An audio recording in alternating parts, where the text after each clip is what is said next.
It is November 17th, 2025, and we are facing a technocratic invasion. It is taking place in our cities, our small towns, and it's taking up all of our farmland. And we're going to get into all that and much more. This is Inverted World Live.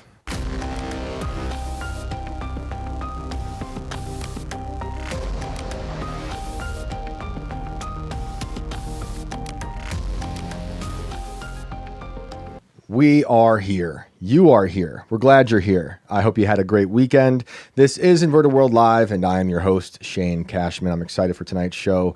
Going to talk a lot about some wild stuff that we've been discussing, and we got a great guest who can break it down in some really incredible ways that I think is very important for everyone to understand. So I'm grateful for our guest to be here tonight. Of course, we will be getting to phone calls in about 30 or so minutes. So if you're new here and you don't know how this works, the link to call in is pinned on the chats in Rumble and YouTube. Will be. Sorry, that's a disembodied voice of Brandon.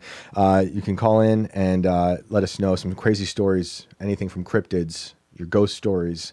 And if you want to talk about something we've discussed in the beginning of the show, please do so. There is no theme other than you can call in and tell us something strange. And we look forward to that. So thank you guys. Thank you guys for being here.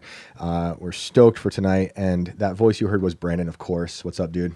What is up, Shane? What is up, Inverts? Welcome back for another week of madness here with Inverted World Live. We are ready to get weird, and it is time. Shane, what is up? All right. Well, thank you for everyone who's joining us. Thank you for everyone who's joining us from IRL. Just ran over here, so it's that Monday. Shane being out of breath from running across a giant field, hopping over all the robot dogs. You know, it's just a minefield of robot dogs that chase me here. Not all of them make it. You know, I'm carrying, so I can take care of the robot dogs. They are fast though, but some of them you just got to get just right. So I'm a little out of breath from the run, but thank you guys for joining us, and let's just get right to it. Well, before that, I'm so excited to talk about data centers. Before that, I do want to shout out our sponsor. We do have a great sponsor, and I'm very glad to have a sponsor to help us keep this show operational, and it is Purge. They say monsters aren't real, but what if the monsters are inside us? Right now, it's estimated that more than half the world's population carries parasites, and most don't even know it. These silent invaders steal your nutrients, suppress your immune system, and release toxic waste that spreads through your blood and brain. They feed on your energy, your strength, even your mood. Doctors rarely test for them. The system ignores them, but your body knows something is wrong. Fatigue, brain fog, anxiety, inflammation, skin issues, digestive problems. It's the quiet war happening inside you. That's why there's Purge, Advanced Parasite Cleanse. And I got mine right here. You guys know I take this stuff seriously to try to stay healthy without using a lot of these wild so-called remedies that the big pharma is pushing on all of us in our poisoned landscape. It's a natural, century time-tested formula that helps flush out hidden parasites, cleanse your system, and reset your health without harsh drugs or chemicals. If you've been feeling off and no one can tell you why, maybe it's time to look deeper. Take back control. Start your cleanse today at www.purgestore.com/IW and use promo code IW for 15% off. The truth is inside you. It's time to fight back, because before you can change the world, you have to cleanse yours. Thank you to Purge for sponsoring this episode. We are grateful.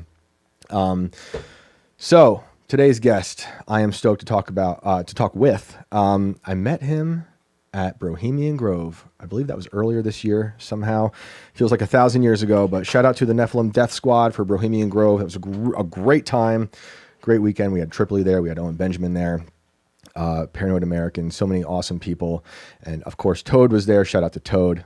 But I met this guy and we talked, I don't know, maybe for 10 to 20 minutes, but I got like maybe a year's worth of information. I said, I need more of that information. And I've been following him ever since, and really stoked to have him on the show to talk about a lot of this stuff. So let's bring on 7 C's. What up, brother? Hey, thanks so much for having me, man. Yeah, dude. So, man, it's dark stuff. I know a lot of people are, some people don't want to talk about this stuff, and other people find it to be doom pilling. I'll be honest, I don't find it to be that doom pilling. I think having the conversation is a good thing, you know, and people can learn about this, and because it's infecting every part of our society. whether it's the podcast world, magazines, all the technology growing up out of the ground, seemingly, war. It's like an invasion. It's like a parasite. So, first of all, tell us a little about what you do and what you're up to, and then we'll get into the technocracy. Yeah. So I've been doing this for a couple of years. Just really kind of dove head first. When I learned who Peter Thiel was, that was kind of my like huge waking up moment. Because I started looking into him and seeing like, oh, he funds this and this and this. And it eventually got to the point where like it was so hard to keep track of that I started using this like basically mind mapping software. Yep. To kind of keep track of everything, and started posting those. And I guess like people really appreciated like the visualization. I don't know about you guys, but like when I go from one article to another, it's hard to like keep track of who's funding what and on the board of what and things like that. And I ended up getting the attention of David Icke and his network through my work on like Peter Thiel and Technocracy stuff. Did like a 10-episode series with them. Great people, extremely nice, down to earth. And since then I kind of just wanted to like do my own thing so I could like set my own hours, create my own schedule and stuff like that. Okay. And I live stream. I try to live stream multiple times a week, and basically I'm like live streaming my research sessions. So like everything I'm digging into, I'm doing like live in front of an audience, and people will like throw stuff out, maybe that I had no awareness of and stuff. So it's kind of like a crowdsourcing of information. And that way everyone can see like us vetting and verifying in real time how to research things, check things on your own and stuff like that. Super important. Yeah. Shout out to David Icke. He's been at this for quite some time. That's awesome. And I'm actually super similar. I like to do all of our like Shane will look into this stuff ahead of time, but he'll send me the ads, and I deliberately like will not look at anything until like we get live and he brings it up. Like I'll vet some of the stuff, but like I like to have my reactions and everything live, because I feel like it just makes for like a better reaction when it comes to some of this stuff. He turned me on to Teal too, like my first episode here. And I was like, I knew right off the bat, like before I even started like producing the show, I was like, oh, this dude is bad news. And I started looking into some of the stuff he was doing, and it was just like, oh my God, man, like where does the rabbit hole end? I know when you said you're using software, I'm like, are you sure it's not funded by Peter Thiel? I did check. It is open source, but they get funded by like their subscriptions. I think they did get seed funded by one VC that I had on there, but got to use something, man. I know. No, I'm saying like it's impossible to find. Like when you're watching the news and you're seeing some big breaking stuff about some new technological advancement, I go right online. I'm like, how closely is Teal connected to it? I mean, he's not the only one, but this is like that PayPal mafia. They do have big tentacles, and it's everywhere. Absolutely. What was it that put Teal on your map? Do you remember? Honestly, it was when Trump selected JD Vance as the vice president. So like the Butler PA thing happened. Yeah. I have my own theories as to why I think that was entirely staged. And then all of a sudden he picks this guy that I had never heard of. So I dug into him, and the first thing I see is his link to Teal. There's other things like he had worked with. Do you remember Sally Sadel from the Purdue pharmaceutical opioid crisis? Not that name, but I remember the crisis. Yeah.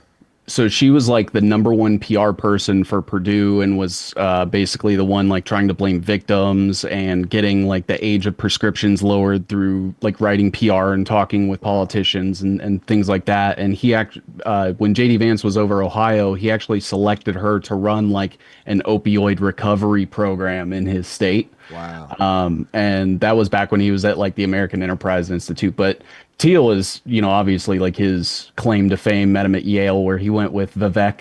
Yep. And he's kind of just been an acolyte ever since. Yeah, it's funny because he's someone that says things I do agree with from time to time. Like I don't agree with colleges. And he does say things like that.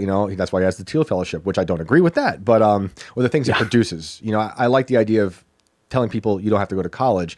It sucks that he's started something that's like, well, we can destroy the world in other ways with my money. But yeah, he is connected to a lot of politicians, and I mean, I harp on him all the time on the show. But people who don't know, I mean, he's one of Trump's biggest donors from the beginning of his political career, as far as I know, and that is concerning. And I like to say from time to time on this show that Vance was basically created in a Palantir lab. He's like a test tube baby.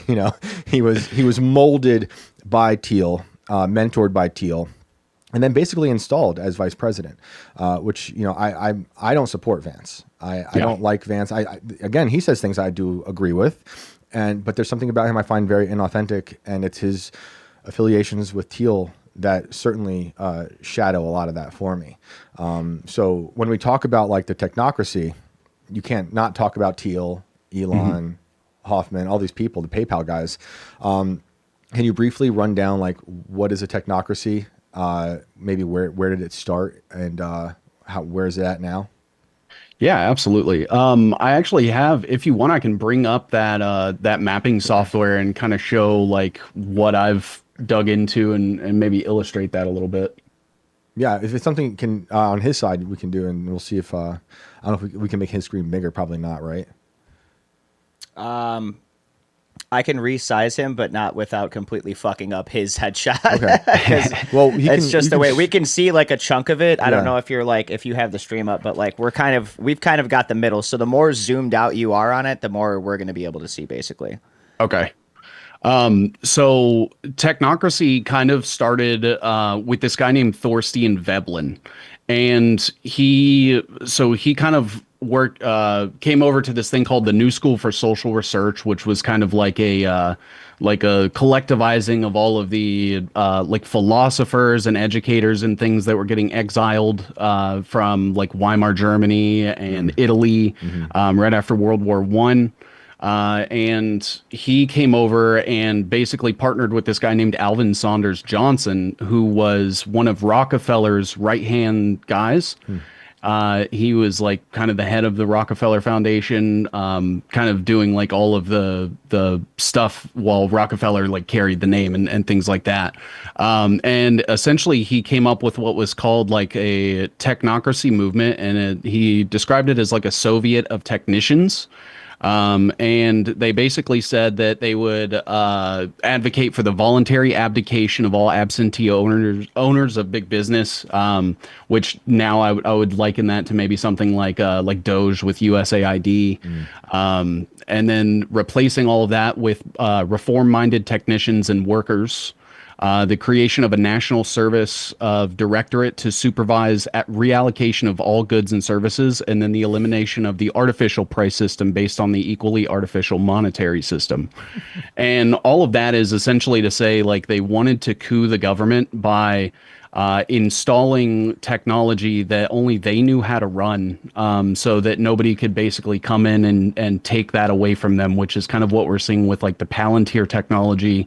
After Palantir's government contract is coming up, some other company would have to come in, bid them out, or replace them, and it becomes hard when they're so ingrained in it and operating basically every single day, depending on it. But from the like technical alliance, which is the precursor to the official like Technocracy Incorporated, that's where you get this guy named Howard Scott, who was basically the guy that founded it with Marion King Hubbert. King Hubbert was responsible for the Hubbert curve, which is like the peak oil theory, which is basically the theory that eventually we will run out of oil one day. So we have to be able to like mitigate and manage the energy consumption of the planet. He was part of like the Board of Economic Warfare Technocracy Study Course, American Petroleum Institute. And essentially what they wanted to do was coup the government in the United States, coup the government of Canada. There was even a member of Technocracy Inc. that was found in violation of the National Defense of Canada Act, who was fined $8,000, and then he fled to South Africa in embarrassment, and that ended up being Elon Musk's grandfather. That's right. I see his name. Is it right down there, Joshua? Yep, that's right. I saw a lobe in there too a second ago. Is there any relation to Avi on that one? Possibly. Oh, interesting. I know Loeb. Harold Loeb wrote Life in a Technocracy, What It Might Be Like, and I believe that was published in like 1930 something, 1933. Interesting. So I don't want to jump ahead too much, as I want to see more of this map. But since you brought up Haldeman, I mean, that is so interesting to me. The fact that Elon's grandfather really believed in the technocracy. He was part of Technocracy Inc. And like, what did you say the story was that he left? Because the story is sometimes different depending where you look it up. Sometimes they say he ran away. Other people say he was exiled. What have you found? Yeah. So the narrative that I see like most often presented is that he allegedly like became disillusioned with it and decided to basically leave on his own accord. But I think that that's probably a little bit of an embellishment, and that he might have fled from embarrassment. Interesting. And the other thing is, maybe not to jump ahead too much, but you were talking about like this takeover of the government that that the technocracy wanted to do. I don't know if it's on this map or how much you've looked into it. I'm sure you have. Like the business plot. It reminds me of the business plot with FDR. Do you know about that? I'm not sure if I'm doing So when I think it was FDR's second year as president, corporations allegedly, such as DuPont and JP Morgan, wanted to hold a coup to take over the government. And that's how we only know about that because Smedley Butler, the Marine who had two Purple Hearts, said he was asked by those corporations to conduct the coup. And I think a lot of the FDR policies were kind of like technocracy light, because it was a government by experts, which is a technocracy, right? They install the smartest, the experts, like a Fauci, if you will. Yeah.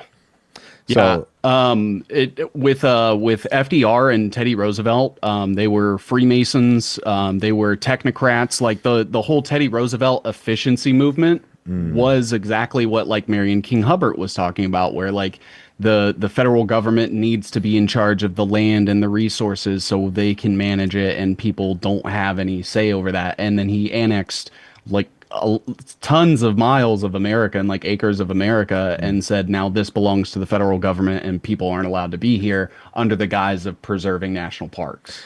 That's so demoralizing. Yeah. 'Cause I love the idea of parks. And I was just thinking today, like, how long will it be until they start sacrificing the parks to the data centers? Oh, it's coming. There's actually this tool that I like to use. It's called datacentermap.com. And they don't have data centers for like Palantir on there, or like anything with like a like national security contract, but you can go look and just see that. I think there's like 600 to 700 in just Virginia alone. Wow. Now. Wow. It'll tell you like what company it's linked to and everything like that. And I use that a lot in my research, especially when I'm looking up like the H1B trends and where the different investments and things are going. Just to try to get that information out there. So, okay, going back to the map then, where at what point does this really, do you think this technocracy idea starts to infect America? So I think it actually goes to this guy named Vannevar Bush. So I would actually like to come back to this map. Yeah. Or no. Oh, okay. He's right here. So this guy named Vannevar Bush, he was basically responsible for, after World War II, he wanted to take military funding, and he basically said, like, we need to stop just investing in weapons. We need to start investing in like scientific research and military technology. And actually, I believe this started right before World War II, because he was part of the precursor to the Manhattan Project. It was called the Office of Scientific Research and Development. But he was part of like the National Defense Research Committee. He's actually the founder of Raytheon, the military arms company. Wow. Right here. He was with General Electric back in the day as well. And essentially what he did was he got together with a bunch of guys from MIT. And, anytime I see someone from MIT, I essentially see that as an extension of like the DoD, Department of Defense, because of how many contracts that they have and special projects that they've had with each other for 90 plus years now. Didn't Peter Thiel go there? He's Stanford. Oh, Stanford. Okay. Sorry. Yeah. All good, but MIT is like DARPA, and then Stanford is like CIA. That's what I've kind of noticed as a trend anyway. But so with MIT, essentially what happened was Vannevar Bush got together with this guy named Carl Taylor Compton, who was associated with the Rockefeller Foundation, the Sloan Foundation, which is essentially like the Rockefeller Foundation for MIT, the Ford Foundation as well. And Carl Taylor Compton was actually John G. Trump's mentor. So Donald Trump's uncle, the guy that was involved with like Nikola Tesla, learned from Carl Taylor Compton and Vannevar Bush while they were at MIT. And they got together with this other guy named Georges Doriot, who was part of the U.S. Army's military planning division, and then a guy named Ralph Flanders, who was like huge in the economic policy making in FDR's office. He was part of like the Committee for Economic Development. He was actually responsible for convincing Congress to vote to integrate the World Bank and the IMF into our economy. And he was part of like the National Recovery Administration after the Great Depression, the Flood Control Commission, things like that. But essentially, they all got together and they started what was called the American Research and Development Corporation. And this was essentially the very first venture capital company in history. So normally they would be like family funds, like the Rockefeller Foundation, Ford, et cetera. But this was the first company that would allow investors to dump money into. And then from there, they use that to fund different military technology companies. And that's kind of what led the way for things like BlackRock and Founders Fund. One of the guys that actually was trained by Georges Doriot is one half of a VC capital called Kleiner Perkins. And Kleiner Perkins was responsible for setting up like Sun Microsystems, which eventually became Larry Ellison's Oracle, for example. Really? Yeah. That's wild. Can you tell, yeah. for people who don't know, tell us a little bit about Oracle and what that's doing right now? Yeah. So Oracle kind of started out as like a VMware company. So they would set up like virtual machine software that basically ran like a simulated version of a computer where you'd be able to store things on a server. And their very first customer was In-Q-Tel, which is the VC capital firm of the CIA, started by Alvin Krongard. And he essentially started selling things so that people could host files and data and things like that. Eventually started bringing on businesses and opening up data centers.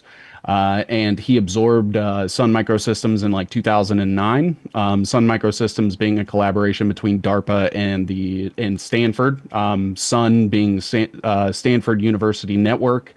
They were involved with like ARPANET back in the day when that launched, the precursor to the internet. More on Larry Ellison. He's one of the richest guys on the planet. He's the largest donator to the IDF on the planet. He's talked multiple times about how people will be on their best behavior because they're always going to be watched. He's part of the Giving Pledge, which is Bill Gates, philanthropy fund and all these things. He just bought Paramount. He installed Barry Weiss over at CBS. Right. Was that him or his son? I think he bought the company and then put his son in charge goodness. of it, and he's kind of like padding his resume. That's insane. And maybe there's so many tangents I want to go on right now, but I'm trying to focus on the history of technocracy in America before we get to all the other stuff. But do you know if Thiel has funded the Free Press? I've seen that. I believe the Free Press is funded through Mark Andreessen. Yeah. Okay. One of Peter Thiel's like really, really good friends. Oh yeah, he wrote the Techno-Optimist Manifesto, which I totally disagree with. It's the antithesis to the Unabomber's Manifesto, which I really like. I don't like violence, but Ted Kaczynski was right about a lot of this stuff. He saw it, infecting leftism and the universities a long time ago. But yeah, I always thought that was interesting, just because the Free Press that got that great deal with CBS through Ellison and all that. They write a lot of very favorable pieces about Thiel. And a lot of this movement, which I always find interesting. You always have to be thinking about why people are saying these things. They say they're independent, but like, is there something behind it, right? Who are they trying to promote more? And I see that a lot out of the Free Press, which I really don't like. But anyway, back to the map and this slow takeover in America. So we left off with the company that eventually that got Oracle. And you also mentioned In-Q-Tel, which was the CIA venture capitalist firm, which also funded the beginning of Palantir. Yeah. Yep. Good Absolutely. Stuff. Good stuff. And then really quick with that Kleiner Perkins one, just because a lot of people don't talk about this. The other half of Kleiner Perkins was this guy named Eugene Kleiner, who essentially helped like set up the precursor for Silicon Valley. So the very first thing like tech associated that ever existed like in California, I guess you could say was like the precursor was it was called the Shockley Semiconductor Laboratory, where they started like manufacturing semiconductors right after the transistor had come out, and then that eventually led to a couple of other like the National Semiconductor Laboratory and things like that set up by his name escapes me right now. Set up by David Rubenstein. Dude, this map is serious. I love it. Yeah. And you know, that obviously like they ended up getting partnerships to help with like the Apollo guidance system and NASA and the NACA and all of that, you know, just going all the way back to like the Vannevar Bush stuff. You mentioned the Unabomber. Ted Kaczynski actually went to MIT and allegedly, according to Donald Trump, studied under Trump's uncle. Now, Yeah, I don't know, you know, he's not the most reliable narrator, but he might have seen this stuff coming from like working with these people or working under them or what have you. And, you know, tried to warn us. So when do you think this started to start driving policy and really changing like the course of this country? I would say probably post World War II. I think there was like a huge jump, but definitely during the Cold War, the space race, absolutely. I think I honestly think like NASA, the idea of it kind of started as a way to like publicly out in the open test like ICBM technology, and just kind of market it to people as patriotism. Right. That's why we had Werner von Braun. Yeah, exactly. That makes sense. And, you know, I think that after that, it was like Reagan came in and kind of smoothed a lot of things for like Mossad and Israeli front companies to come in and help set up like Google and Apple and Microsoft and Intel and things like that.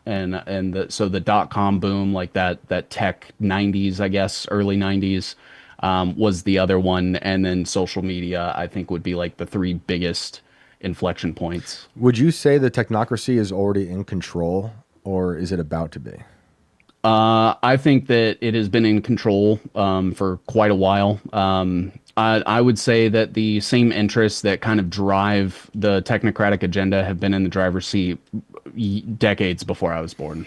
Yeah, I think you're right. You know, when I talk about something like the business plot, I feel like the corporations actually did take over.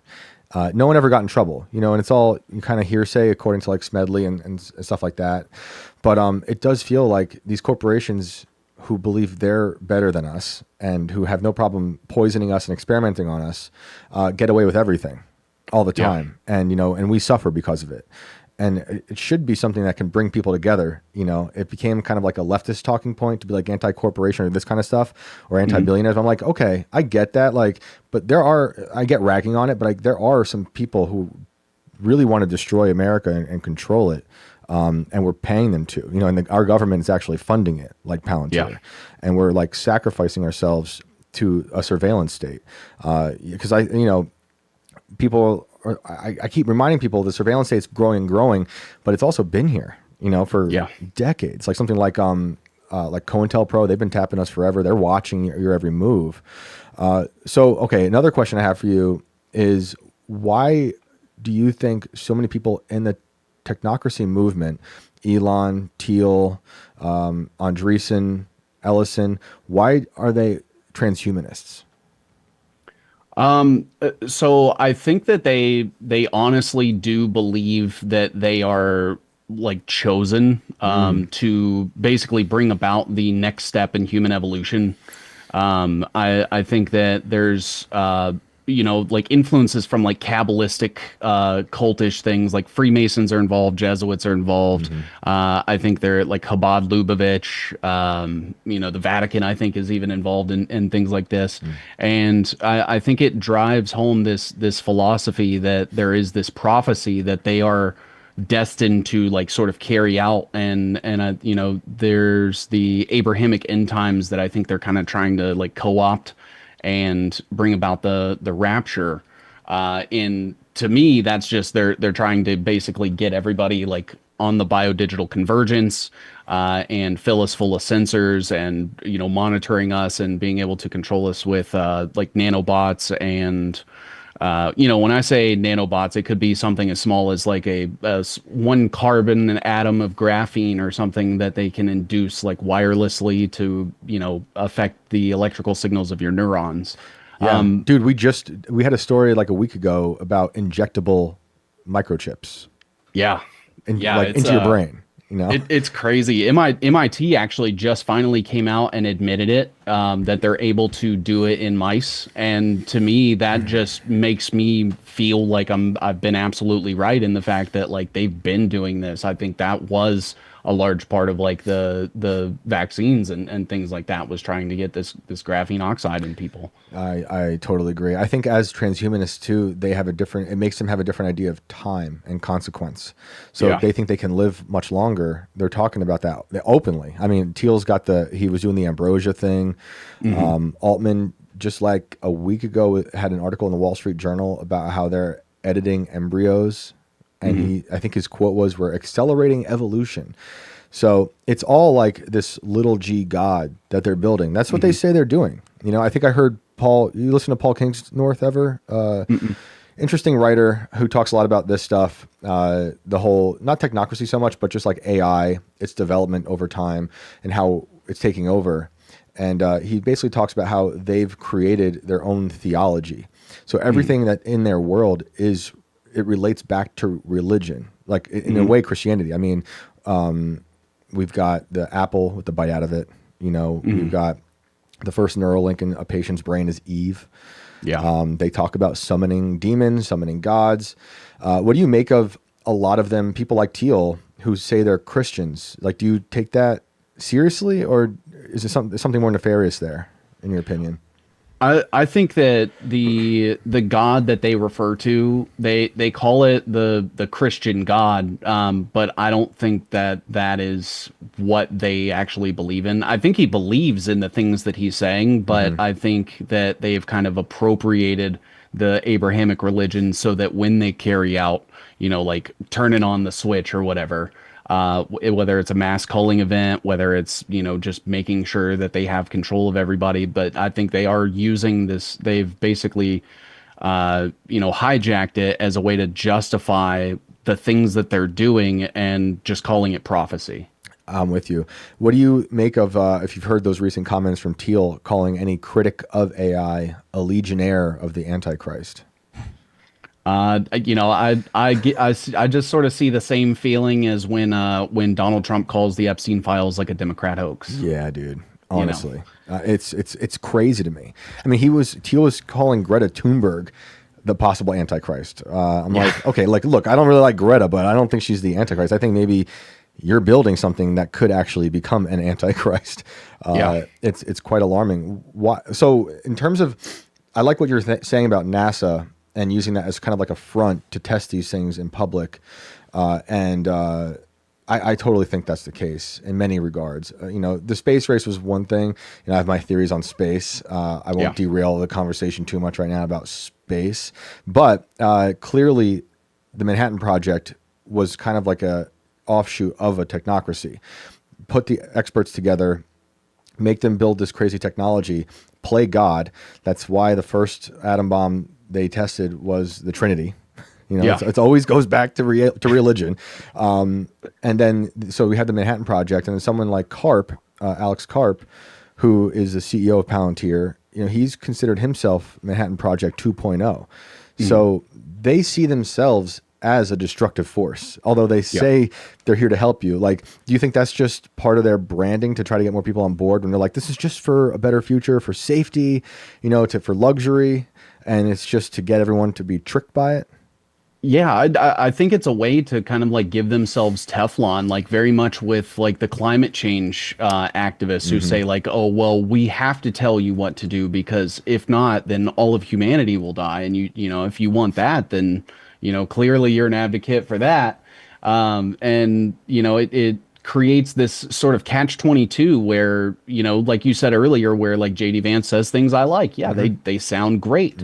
And that is what their followers and talking heads use as like deflection points for them to be able to say, like, oh, if you're calling out this, then you must be a part of it.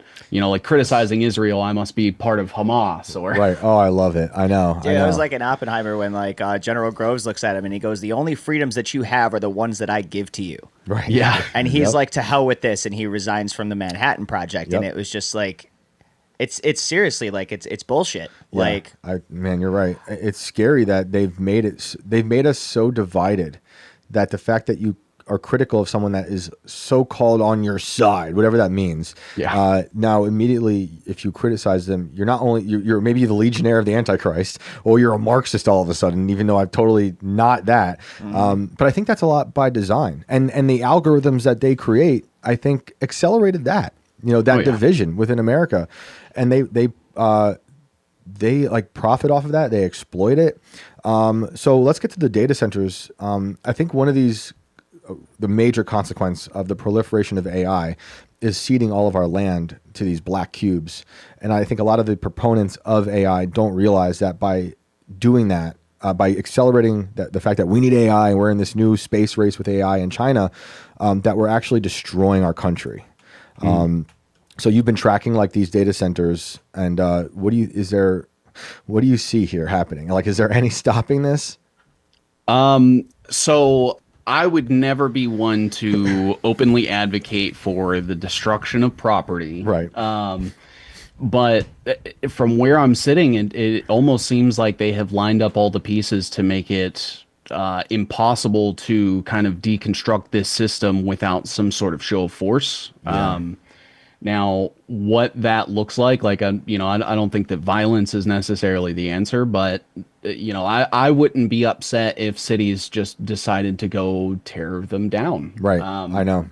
Outside of that, I don't really see a way to do it within the system because of how long the system's been, designed and set up to make things like that fail. Like I look at things like, you remember Occupy Wall Street back in the day, and it's like, even if that started out organically, it was very quickly co-opted. It seems like it's that way with every collectivist movement, whether, they install somebody, they infiltrate, they end up planting something, defaming, whatever that looks like. And it just seems so easy to derail us as groups. Every single counterculture that poses a threat to the power structure narrative is co-opted by the elite, and you can trace it back to everything. I mean, we talk about just recently, we're talking about like the hippie culture, the anti-war movement, co-opted. The hippies dosed, and the government was like, "Hey, Eli Lilly, just print lots of acid, and we're going to give it to everybody, and we're going to try to control everyone's brains." And a lot of rap, you could say, the modern art movement, anything that kind of like deconstructs reality, or if they just want to use it to attack some foreign enemy. Like that was the modern art thing with like, oh, Russia doesn't let you do modern art. Well, now we're going to inflate prices over here to make it look like we really love modern art, just as like an affront to Russia. And it's like everything is, I think a lot of things can start organically, or maybe not anymore. But like whatever it is, it's always infiltrated at all times. And like the Occupy Wall Street's a good example of that. Watching that unfold was insane. I was in New York at the time, just north of the city, and by the end, it was like they had the alternate dimension Occupy Wall Street. I don't know if you remember that. It was an insane thing happening. There was two different realities happening in the same place, and everyone was fighting. I was like, what a joke. Start out with a good idea. I get it, because a lot of those people we should be talking about, are controlling our government right now. A lot of the tech guys are the ones who went out the most with this new administration. Project Stargate was a huge payday. From Trump, to these people, and all these people that didn't like anyone who was a dissenting voice on the internet. So I really don't like that. So with the data centers, though, I'm with you. I mean, I don't want violence, clearly. But I think of the Luddites. There's like a neo-Luddite movement in London happening. You follow those guys who are upset about the cameras that send automatic tickets to the cars. Who don't have, yeah. And they're like, well, we'll just take them down, and they're just keep taking them down. The Luddite thing is going to be interesting because I think there's going to be, the more this grows and the more it becomes apparent to a lot more people that this is an actual invasion that we built and you funded. Like we funded it. They took our money to fund this invasion. I think people are going to start freaking out. But I don't know, it might be too late, because I'm also with you on the idea that it's probably been in charge, the technocracy, for quite some time, and that they've made it the idea of being a Luddite unappealing, and we'll dismiss that idea. But I'm with the Luddites. I always have to say, the Luddites weren't totally anti-tech. The Luddites were just anti being replaced by mass autonomy. The Luddites used the technology of the day. They just didn't want to be replaced. I don't want to be replaced. No one should be. I like humans.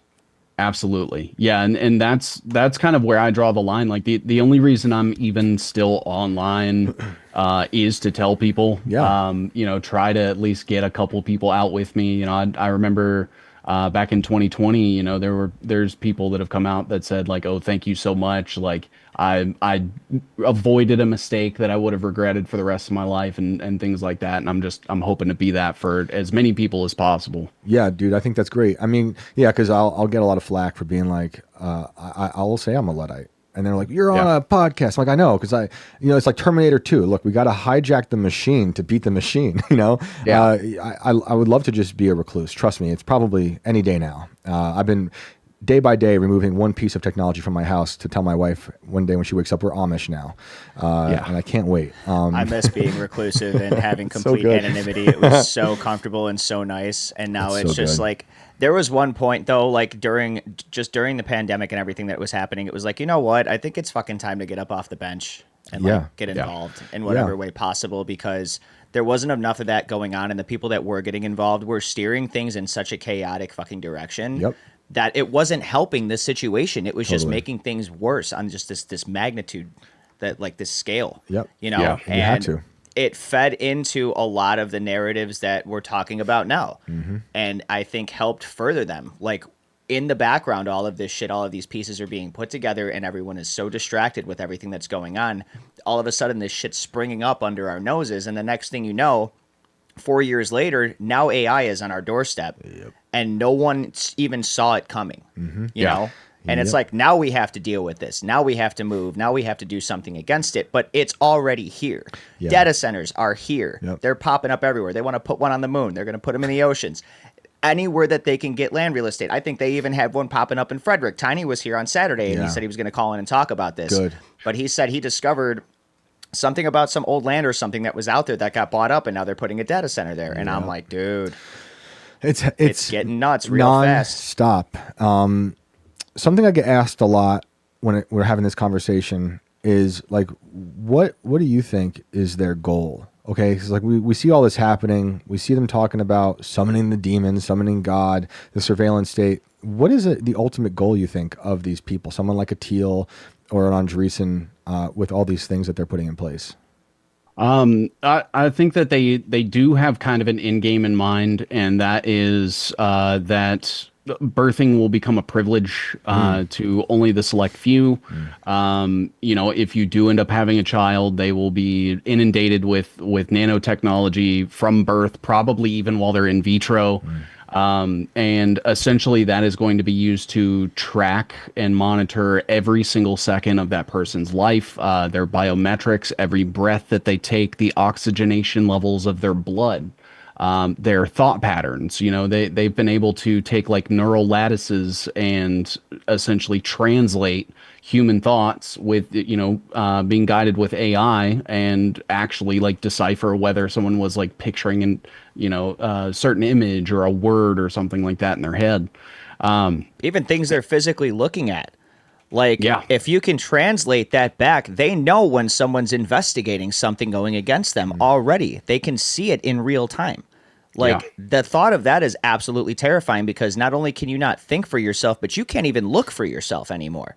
Like, what are you supposed to do? Like, keep your eyes shut and corks in your ears and just hope that you know, don't get hit by a car? I mean, what the hell are we supposed to do when we get to that point?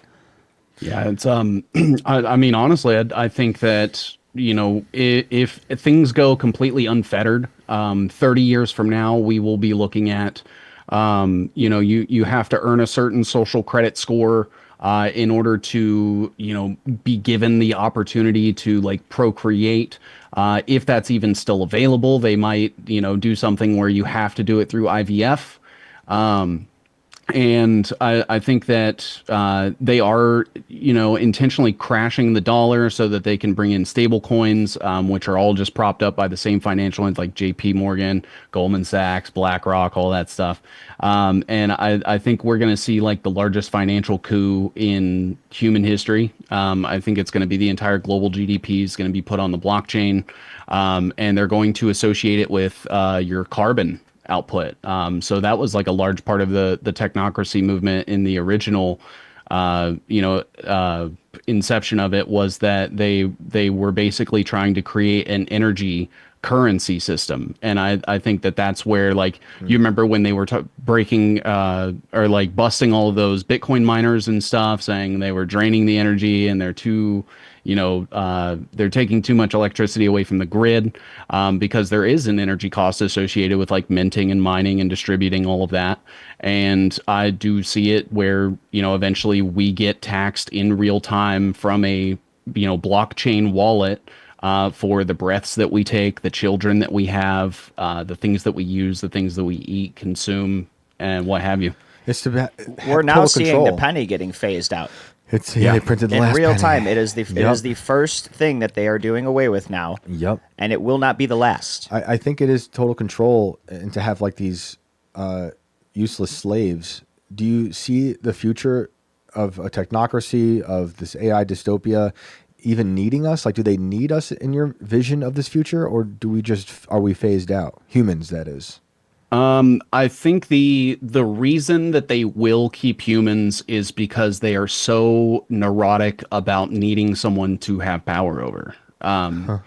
I think that's the only reason we would be spared, is that they need someone to be in control of. Otherwise, they're just going to be all sitting around with their robot armies, like fighting with each other over who's more powerful. That's terrifying. I mean, because in the future, I see them just the future of humanity in this direction we're going in is people who don't leave their little apartments. They're plugged into their metaverse. There's no marriage. There's no love. There's no community.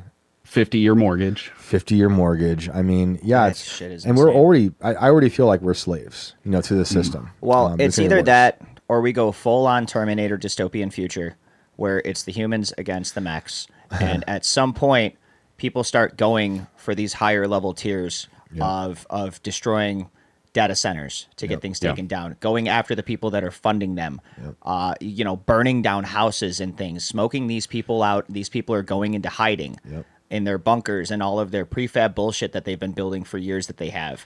And they're hiding out underground until someone finds a way to get to these people and stop this shit for good. And that's going to be the mission, is going to be to destroy all of the machinery, destroy all of the people that are funding it, and let us get back to some kind of beginning and grow from the top back up. And that's where the cycle all starts again. Yeah. Dude, last question. I feel like we have so much more to discuss. We're going to have you back. right. Do you think this has happened before? Like, I have this idea of like advanced technological civilizations in Battlestar the Galactica, past, yeah. And it's like, sometimes I feel like we're just doomed to repeat this pattern. I've seen a lot of stuff like old world technology, and I've looked into like the Tartaria theories and stuff before, and it's so hard to say. I couldn't confirm one way or the other. I don't want to rule it out, just because I've never like seen enough proof one way or the other. But like as far back as I can go is like 6,000 years, or like Epic of Gilgamesh esque. And, I do see a lot of the same patterns with like our social structures and civilization itself. Now, whether they, had iPods or whatever in the 20,000 BC, probably not, but they could have mastered like different forms of technology. I've heard theories that like they, were able to master like manipulation of sounds and things like that, like using different vibrational frequencies and tones and things. So maybe that was like their technology and their computer back in the day. I think that's going to come back too with machinery too, is they're going to re-weaponize audio frequencies. They already have. They've proven that they can do it. They've showed different ways that they can do it. I mean, it's one of the things, the second you're identified by one of these machine weapons, they're going to be able to disable you like sonically Oh, without even having to fire a gun at you. They've deployed some of those already. Yeah. The long range acoustic devices that will make your blood feel like it's boiling. They will microwave you, like literally. Yep, they're going to have it in satellites. I mean, it's just a crazy future. It sounds sci-fi, but a lot of these people say that they look to old science fiction for inspiration. Science fiction. Like I said, science fiction is a precursor to science fact. That's right. It's true. All right, man. This was a pleasure. We have so much more I want to discuss. We're going to have you back. But this was a great introduction. And we're going to do this again, dude. We're going to get to phone calls now. But please let everyone know where they can find you. I think it's important for people to find you online, see these maps, really like pour over these maps and all the stuff you found when the Ozempic stuff you talk about. A lot of crazy stuff. So tell everyone where they can find you. Yeah, I have an account on a couple of people's favorite surveillance websites. Elon Musk's Twitter, Peter Thiel's Rumble, Sergey Brin's YouTube, things like that. Yes. And I live stream. Try to do it every single week. Sometimes life happens. I'm sure you guys know what that's like. But if you guys ever want to like dig into something, or you just want to come check it out, see the research, help with some of the information, mapping stuff out, would really appreciate it. Yeah, and not just Thiel's Rumble; it's also Vance's and Vivek's. Yeah, and hey, you don't have anything on Andreessen's Substack? I have a Substack. I have like 400 articles because I never know when something is done. Like there's always like one more little granule of information that could be added to make it better, and then I just never end up. We could do a 5-hour podcast on just that topic. I know how that goes, dude. All right, well, hey man, thank you so much for joining us. Really appreciate that. Till next time. Thank you guys. Of course. Thanks, have a great night. You too. Incredible. I think this stuff is so wild. I've been watching a lot of people start to talk about it more and more, like in the mainstream, whatever that means. But people like Grimes, which is hilarious because she was with Elon. And she has a different take on politics and a different take on AI than I do, but she is saying some very interesting things about AI. I mentioned Paul Kingsnorth, great writer. He just put out a good book. Let me see if I can pull that up really quick to tell everyone what that is. If you're interested in this stuff, I think you should be, especially if you are raising a family and you're worried about what that future is going to look like, because they want control. They want control. They have lots of control, but it's just going to get crazier and crazier. Let's see. Paul Kingsnorth, Against the Machine. I just started reading that. It's fascinating. I'd look him up. He's also someone who... he went through a lot of different religions. He's a Christian now, an Orthodox Christian, but I can relate to him, not having any religion or taking it seriously, to taking it very seriously. And so someone, if you're interested in this and hearing it from a Christian perspective, Against the Machine is a really good book. I'm really enjoying it so far. And you can look up Paul Kingsnorth as well, but check out 7 Seas. He's great. We try to have a lot of guests on here who talk about this stuff in ways that I think is incredibly interesting, like Joe Allen. Shout out to Joe Allen as well. So thank you to 7 Seas for joining us. Please check out his stuff. I find it fascinating. That map, and we only saw just a little bit, but please go to his Twitter and look at all that good stuff. We should get to some callers. Yes, what let's do you think? Do it. So before that, but say your... I was going to say really quick, did anybody feel like this was happening? Yes. During the grid explanation? Holy shit. Like the first thing that I thought because I had a kind of a grander picture than you guys got to see of that map out that he had of the scale was just insane. And instantly I thought of Charlie Day just doing this. And I was like, holy shit, he's got this all mapped out. How long did this take? That was a question I wanted to ask that I didn't get into, but wow. Fascinating stuff. Absolutely fascinating stuff. Yeah, that's the inside of my brain. I love that. I love that meme. Yeah, that's basically me, like in my head right now, minus the part where I quit smoking today. So I see him with a cigarette, and I'm like, God damn it! Oh yeah. Eventually. Yeah, it's gonna be a rough night, especially after this when I can't get out of here. But like, I Yeah. got my coffee and I'm letting myself binge on that. So That's good. we're gonna go with that. Hopefully this works. Did you? I'm gonna do an ad read. I want to shout out our sponsor. Perfect transition, honestly, from our conversation with Seven Seas. But thank you to Genesis Gold for sponsoring tonight. A godlike artificial intelligence has been unleashed from Silicon Valley, and the people who built it say they've summoned a demon. Are the tech overlords building a digital mark of the beast? This machine is learning, evolving, and preparing to seize control of everything humanity has ever built: wealth, work, even worship. We need to prepare for this fight. We need to defend ourselves from this inevitable future of man versus machine.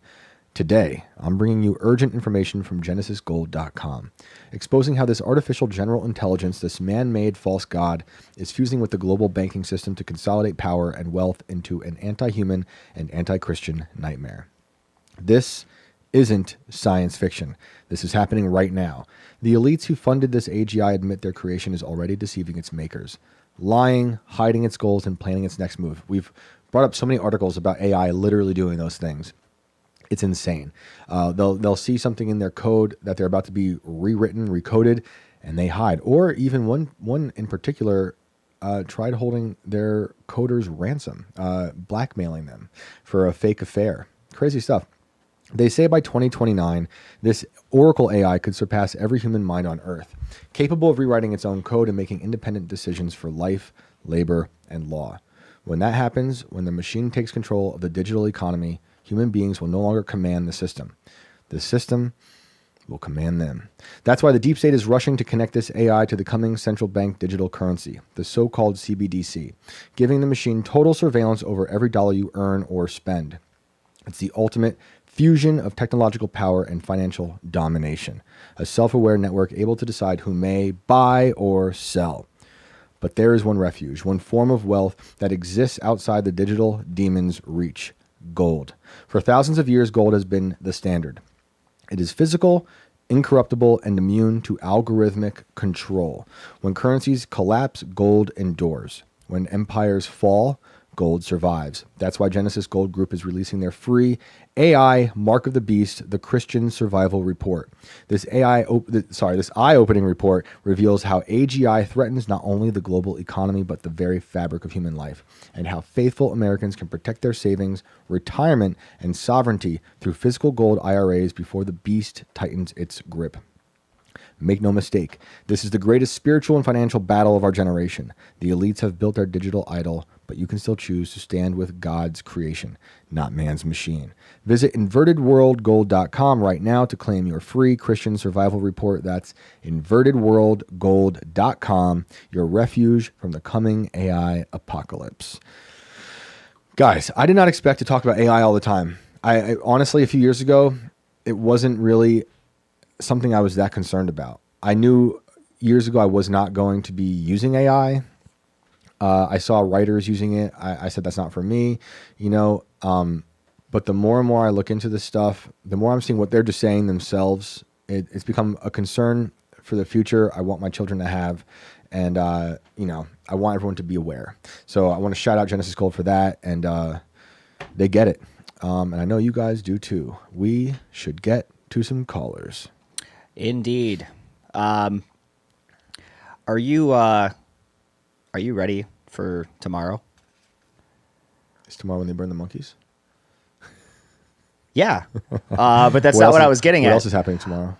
Tomorrow is when we are actually supposed to get Congress to vote on the release of the Epstein files. Yeah. We have Bill and Hillary Clinton who have delayed appearances after subpoenas.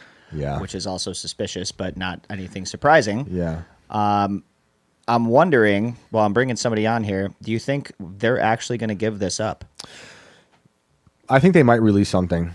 I don't know how much we can trust that thing because the files have been through so many different administrations. It's definitely going to be heavily redacted. But I'm happy. Anything, maybe partials. Happy for anything to be released and for all of us to criticize it. We have every right to, because who are we to trust anyone? I think at this point, if it's delayed, it's going to raise a lot more questions than these people want. Yeah.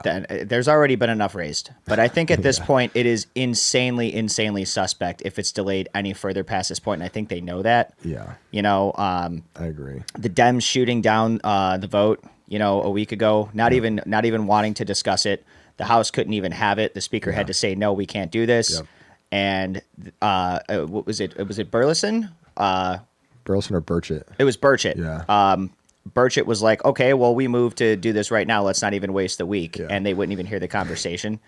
It's just gone back and forth so much. Like, I think people were getting demoralized just hearing Trump say it was a Democrat hoax, you know, and everyone, it just became such a hyper-partisan issue. He says he'll pass the act if it's voted in. But now he will. You know, let's see whatever they have, and then we'll be the judge. I think there's just so much more outside of the files that we need to get into. I was just saying it on IRL earlier. We need to know so much. Remember that we talked about the phone. We need the people on both sides. Yeah, I don't care. We need the people on both sides to be burned out. Yes, 100%. That's it. Everyone needs to be burned out of this. Like, and why did he get a sweetheart deal in prison? Why was he allowed to make that weird phone call to his girlfriend right before he allegedly died? You know, I've been following these new reports that have gone very underreported about Epstein having an Israeli intelligence asset live at his house in his place in Manhattan. We know about his connections to former Prime Minister of Israel Ehud Barak. We have these emails, which, you know, who knows if they're real or not, but they seem like they are, to me at least, where they're going to Epstein. This is Barak. This is Israeli intelligence going to Epstein saying, hey, we're trying to like overthrow Assad, and maybe even colluding with Russia to do it. We have them talking about doing stuff in Mongolia. So, you know, kind of like what I've been saying for a few months now. I'm sure a lot of people know have been following this, especially when we had like Brad Binkley on the show, another guy I met at Bohemian Grove. There are so many names connected to Epstein that no one is talking about. Actually, one of the names that Brad brought up on the show is in the emails as well. So we got to have Brad back as well. But Epstein was deeply entrenched in intelligence agencies around the world, just like Robert Maxwell, Ghislaine's father. So, you know, I think he was part of Israeli intelligence. Was he actually Mossad? I don't know. But my feeling is that he kind of just freelanced for everybody. And all governments went to him because he was kind of a fixer and he could blackmail and he could get away with nefarious things. And we could put him in prison and we could still let him go out to do his business. His little sweetheart deal. Oh, you're in prison? You can leave when you want. You can still have your passport and you can win the lottery. You know, like so many weird things that we really need answers for. Why was Bill Barr going to the prison before the Epstein death? I'm putting in quotes. And as you'll remember, Bill Barr's father is the one who hired Epstein to be a teacher. So it's just, it's a small world. It's not just we that need answers. It's these people need to fucking answer for the things that they have done, the atrocities that they have committed, and the fact that they are still sitting in seats of power years and years after this shit has happened, continuously. And it's time for some transparency, and it's time to get some of these people out of these fucking chairs and make room for people who are actually going to allow the government and the country to move forward and heal. What the hell is in here with us now? Oh, wow. Look at that. What is that? How many wings does that thing have? Why does this always happen to us? Where did that even come from? I have no idea. The Mothman is here. That's crazy. The Mothman is here. He has released a moth. It is coming to fuck. Dude, it's right on. I'm going to kick this thing's ass. You better get away from me. We'll just do another hour of us fighting this moth. All right, I think it's going to stay there. I have no idea how this thing got in here. We're gonna go to calls, and hopefully I don't get eaten by a moth. I have two friends who are going to be at the Epstein thing tomorrow. If they can, I'll try to have them on the show afterwards. And see what they think. I'm going to be following it closely all day. We will give you guys updates. I'm sure you guys will be watching it. Yeah. But yeah, we will. We'll get there. Let's go back. Tiny is in here. I'm bringing him on because I want to know about this data center shit going on in Frederick. I got an urgent call from Tim this weekend, and I was like, "Oh, what's going on now? Another data center call." I'm like, sick. Tim gets it, and there was Tiny with Tim, and they were like, "We have another data center." So let's do it. What's up? What's up to Tiny? David Flora, you're on the show. The moth is flying again. I'm gonna get my gun. I don't want Is to. it a moth? That's like a vampire. I don't know what that is. Is that Gavin Newsom? It's just a massive moth. I don't even know how it's alive. It's like 30 degrees outside. Like, how is that thing not frozen stiff? Yeah. What's up, guys? What up, there brother? He is. What's up, Tiny? Not much. I don't know why I wasn't talking a second ago. How you guys doing tonight? We're good. We're good. Chilling, man. What's the story? You gave me the inside scoop on Saturday, and tonight we just happened to be talking about the technocracy and data centers in general. So fill Shane in on what's going on here. Yeah, so Tim's big thing recently with Liquid Death was the aluminum plant. So East Alco in Frederick was established in 1969 and was one of the largest producers of aluminum in the United States of America at one point in time. I believe it was in 2006 the plant announced that they were shutting down operations, and in 2010 they officially closed. The reason for their closure was because they lost the contract with the power company because they were the largest user of electricity in the state of Maryland at the time, and they lost their discounted rate. That property was sold not too long ago. I think it was in 2010 that they actually sold it to a massive data center, and they've named it, which is kind of funny, Buckstite or Bucksite. It's also, as far as I can tell, it's aligned. Well, actually, I believe the name of the project in Ashburn is Aligned, and Aligned is a participant in the property of East Alco and that data center. They're also currently running power lines through the state of Maryland that won't actually service the state of Maryland. They're going to be coming from, I believe, New Jersey or Delaware to service the Ashburn facility data center.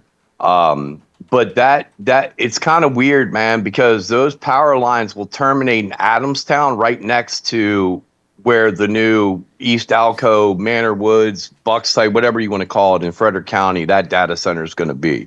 But they're saying that power won't actually be distributed anywhere in Maryland. It's going to be going to Ashburn. So there's potential for people in that area to pay more in water and electric for something that's not even going to be helping their area. Yeah, well, we went back and looked at the electric bills because there's been a massive increase in electric. I'm like 5 miles away from where the East Alco plant, well, the whatever the hell you want to call it, the massive data center. Right. So since 2023, our electric bill has doubled. Wow. Yeah. That is insane. And I'm going back through and looking at it. I really don't see that our consumption has increased that much. Mm-hmm. But the actual price has doubled. Goodness gracious. And that's not even talking about what you're talking, as far as water is concerned. Now, that's not very far from the Potomac River, so I'm imagining they're probably going to be stealing water from the Potomac. But that's going to affect downstream. Like DC gets their water from Potomac, Montgomery County, Maryland, PG County, Maryland, Dude, Virginia. The Shenandoah will dry up. Yeah, bro. I mean, that's not a very deep river to begin with. No, it's one of the shallowest rivers I've ever seen in my life that is that wide. Yeah. And I promise you right now, if they start sucking water out of the Potomac, Shenandoah is going to be non-existent.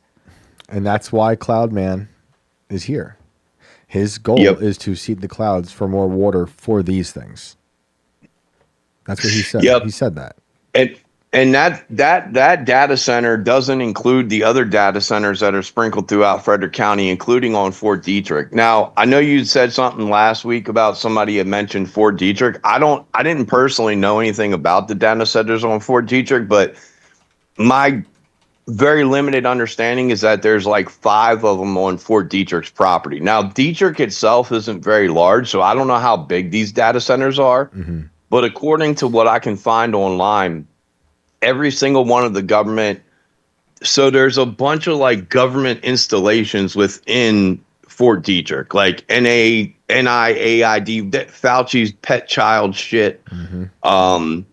All the chemical warfare stuff, the biological warfare stuff, the Cancer Research Development Center, all that stuff supposedly has their own data centers within Fort Detrick itself, which kind of makes sense because Fort Detrick also doubles as a communication hub on the East Coast for like any signals communications, like satellite comms, all the presidential communications, Pentagon communications, all that stuff is supposedly or allegedly routed through Detrick. Great. But just it's alarming, man. They're going through and they're destroying legacy farms. I mean, they're running these power lines to these farms and just destroying it. Wetlands. Yep. You know, Frederick County is already losing all kind because of the fact that so many people commute into DC, and we made it so easy through the MARC train system. Metro is not too far away. You know, you have all these, like, it's like a bedroom community at DC to begin with, and we're losing a lot of legacy farms anyway just to development. You know, like you've got these. Go ahead. Real quick, I was just gonna say, about 5 years ago, I was talking to a lot of farmers about how just farming in general became more expensive than ever, and they couldn't keep up.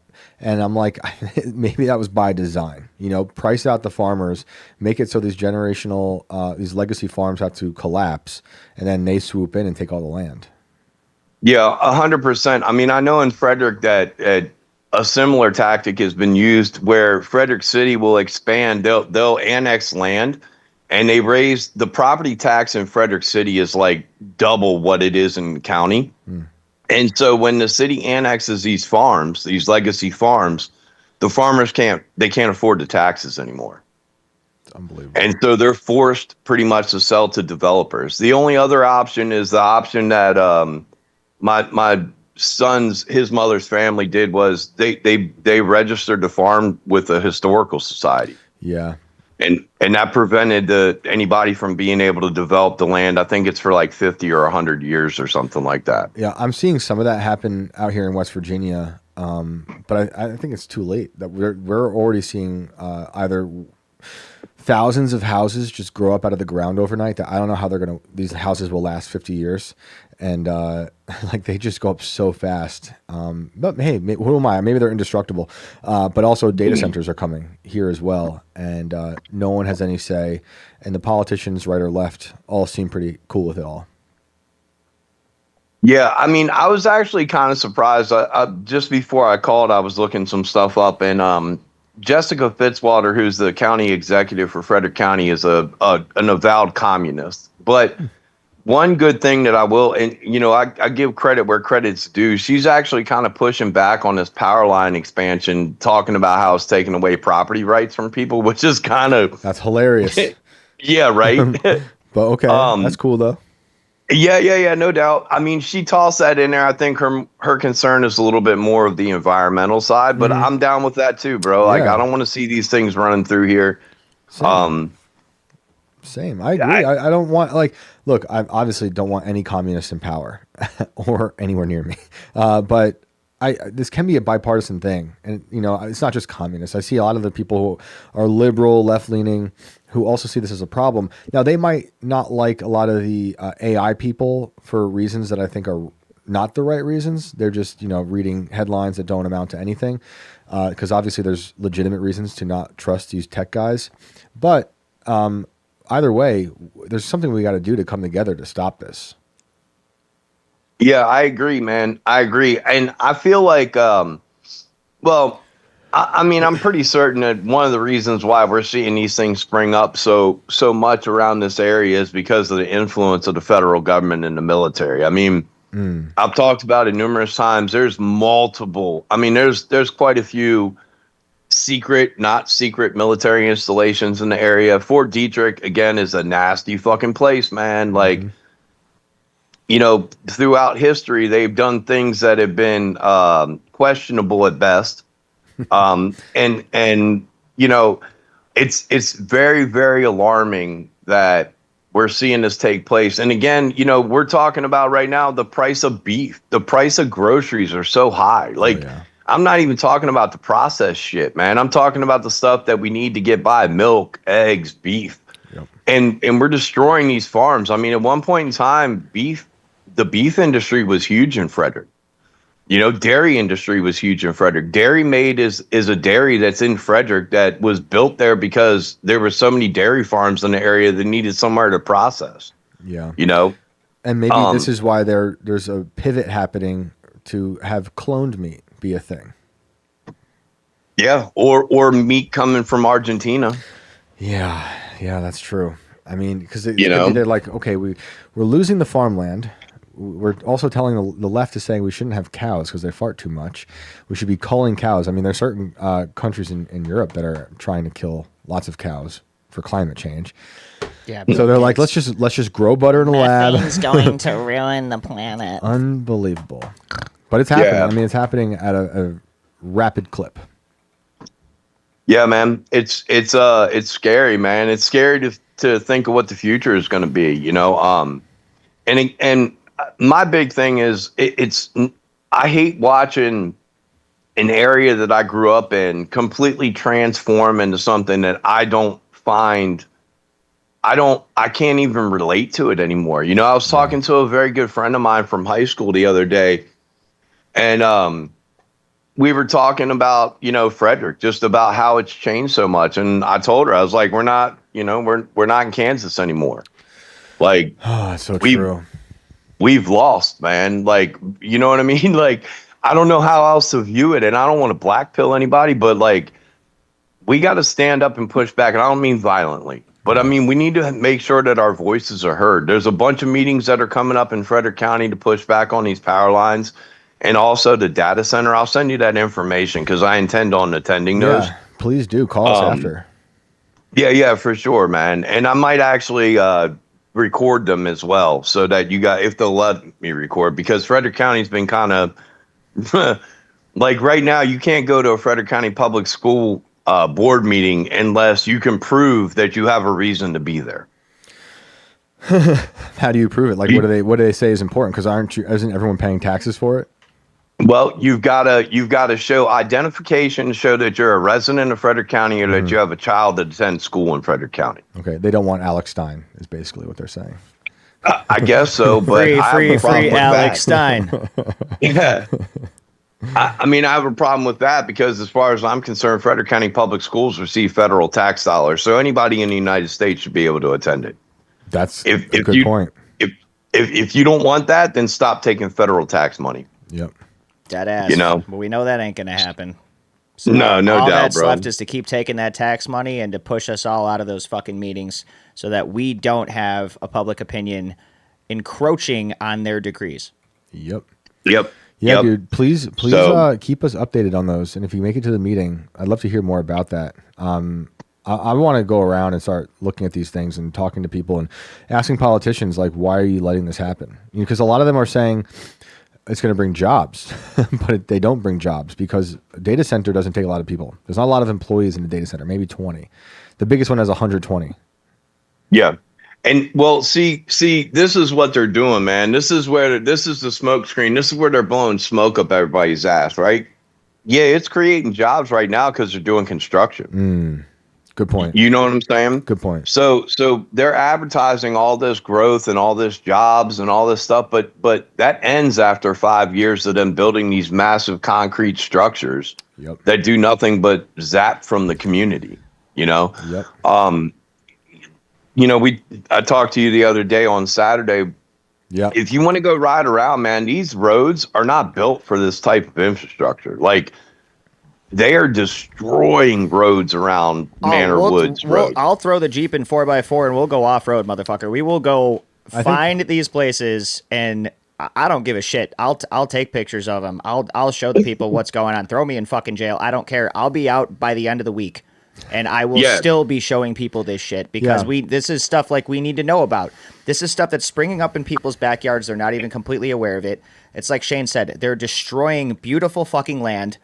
Behind people's backs, they're acquiring things. I've got people in chat that even know that this shit is happening. It's and that's the idea. Make the land unusable, buy it for cheap, turn it into something like this, and then suck up all of the natural resources in the area using it, and that kills the towns surrounding. I mean, if you think about it, we're what, an hour and change, not even, from DC? Yeah. This is the part where things start to get rural. So where better to destroy that beautiful land and suck up all of those resources than right here in this area where these rivers are. Yep. And I mean, it's not that far from them to be able to surveil either. I think if people start filming it more, if there's like more of a voice online, people seeing exactly how this is going down, it's going to start to change people's minds.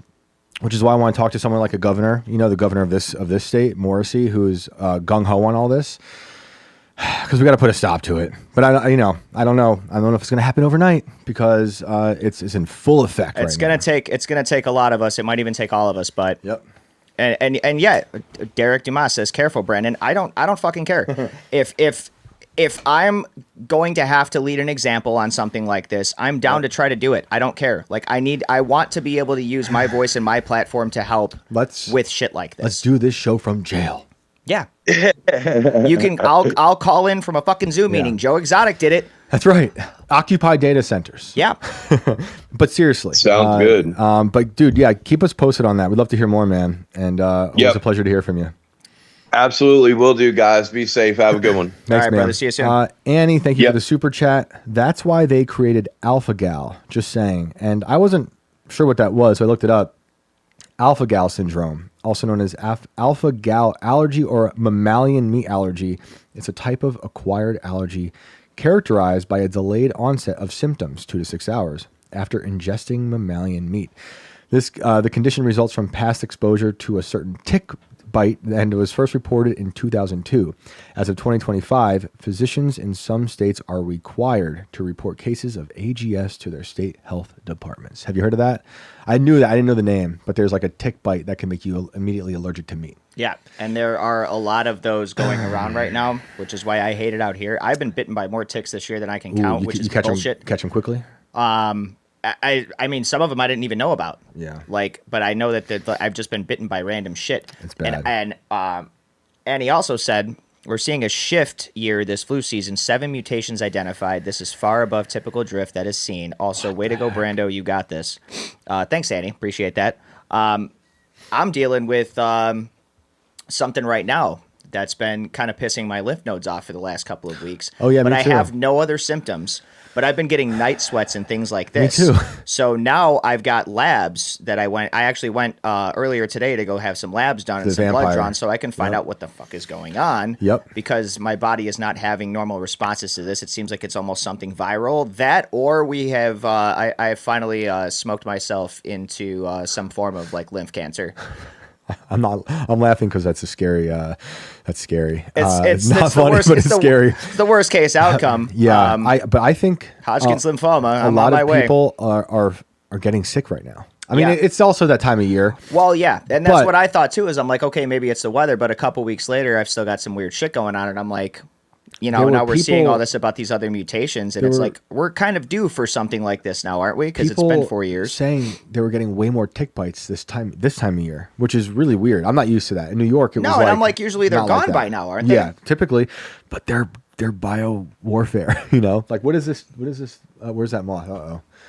He's spying. So Is it on me? there's talk that he's a surveillance drone. It's a drone. Someone else actually said that Ian sent him because he couldn't come in tonight, and then I accused Ian of being the Mothman, and then I also accused him of being Gandalf and using moths to communicate with other people. Cody Allen said, "You're fine, bro. You're just getting older," which is definitely my case. Are you telling me I'm going through menopause? Oh man! Don't do that to me. I don't need that shit. No, I mean that is also the case. Yeah, but totally. but man, there are so many people getting weirdly sick. But also like ticks. Lyme disease was created. I don't care what anyone says. That is a bioweapon. Yeah. And I had whatever they think it is. They thought I had Lyme. There's no real way. From what I These understand. mutations are updates. Yeah. To that program. Yep. Exactly. When I had what they said was Lyme disease, I don't really know, but whatever that was, it was horrible. Horrible. I've never been so sick. And I couldn't tell you what day it was. I had no vision. And I had like 103 or 104 degree fever. And the doctor at the ER was like, I can feel you from the hallway. Like I felt that's how hot I felt. And he was like, I can feel you. It was crazy. All right. Who's next? All right. Let's go to, I had some new names in here. Sweet. Let's bring on Fernie Fresh.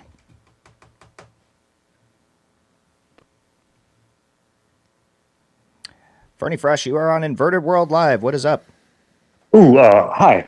What's up? Hi again, Shane, Brandon. It's nice to meet you. You too, man. Uh, if you guys don't mind, I had a strange story for you guys, and I also wanted to throw my quick 2 cents on tonight's topic, which was fantastic, by the way. Sure. Thank you. Let's do it. As far as what's going on with the technology and whatnot, if I remember correctly, the internet was originally created by the military. The same people that created MK Ultra programs like Midnight Climax. And to think that these people were successful in these operations of mind control and mind manipulation and decided out of the kindness of their heart that, hey, we should stop and not do this, I think is silly. I kind of feel like the internet is those programs amplified to levels that are unimaginable. And it feels like that's what's going on. And the reach now is just worldwide. And that's my 2 cents on what's going on with all this, why we're seeing so much division and fighting and whatnot. You are 100% correct. That's how I feel. You know, when they, not to cut you off, but I just want to say real quick, the MK Ultra, obviously we talked about that, created by the government, mind control. They did something like Operation Stargate, which was like mind reading, telekinesis stuff. That's why I think they named Project Stargate what they named it, because there's a connection there with like telekinesis and Stargate, and Elon trying to, what is he trying to I forget what word he's trying to patent. I'm spacing on the word, but like they're basically building it, the telekinesis, to mind control through the digital, through the algorithm, through the internet, so they can turn us into a hive mind, control your thoughts, and we're now, in my opinion, MK Ultraing ourselves through social media. Yes, without the need of drugs or medicine, so it's a lot easier for them now. And I agree. And once these programs like Elon's kicks in, we've lost complete all of our privacy. Privacy will be a thing of the past. It will no longer exist. Yep. Imagine what happens when they kick in all the quantum computers, and there's no passwords matter anymore. They can break into anything at any time with all their AI. And that's total control. That's total information awareness. They can already do that shit. I think so too. NSA has been doing it for a long time. That's a very good point. And it's also leaning into reality manipulation, excuse me, because if you look at what's going on right now, everybody's in their own bubble, like you guys have mentioned in the past, and everybody finds a bubble where they isolate themselves into where it's just a echo chamber of whatever they want to believe or whatever suits them. Once that's hacked into our mind, we are literally living in whatever reality they want to create for us. That's my whole thing with like the idea of being in a simulation. Like we're not in a computer simulation, but they've put this like fake reality on top of us, and everyone's got their own individual silo of a reality. So depending on who you follow, who you read, what your news diet's like, we all have just kind of put ourselves in these different reality silos. And I even see it across different social media platforms. I can get into some beef on Instagram with someone with like a huge following, and it doesn't really bleed onto Twitter if that person doesn't have like a Twitter, profile. It's so all these different platforms are silos. Obviously there's bleed over in each one, but they create an algorithm that can turn you into like believing in a certain reality. So that's why I always think of Scott Adams' quote, 2 movies, 1 screen, which was super on point for when he was talking about it during the BLM riots. But now I'd argue that there's probably like 100 movies or maybe infinite movies on 1 screen, and we're all just watching whatever movie we want on that screen, and we're like occupying one space, so we're kind of like interdimensional beings now. Absolutely. And what's scary is, as it is right now, it's getting harder and harder to tell what's real and what isn't.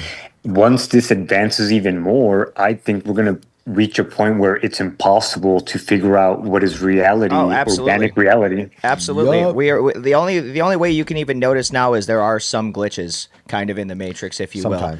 You have to really look for them, but you can notice weird shit in some of these videos that they're showing.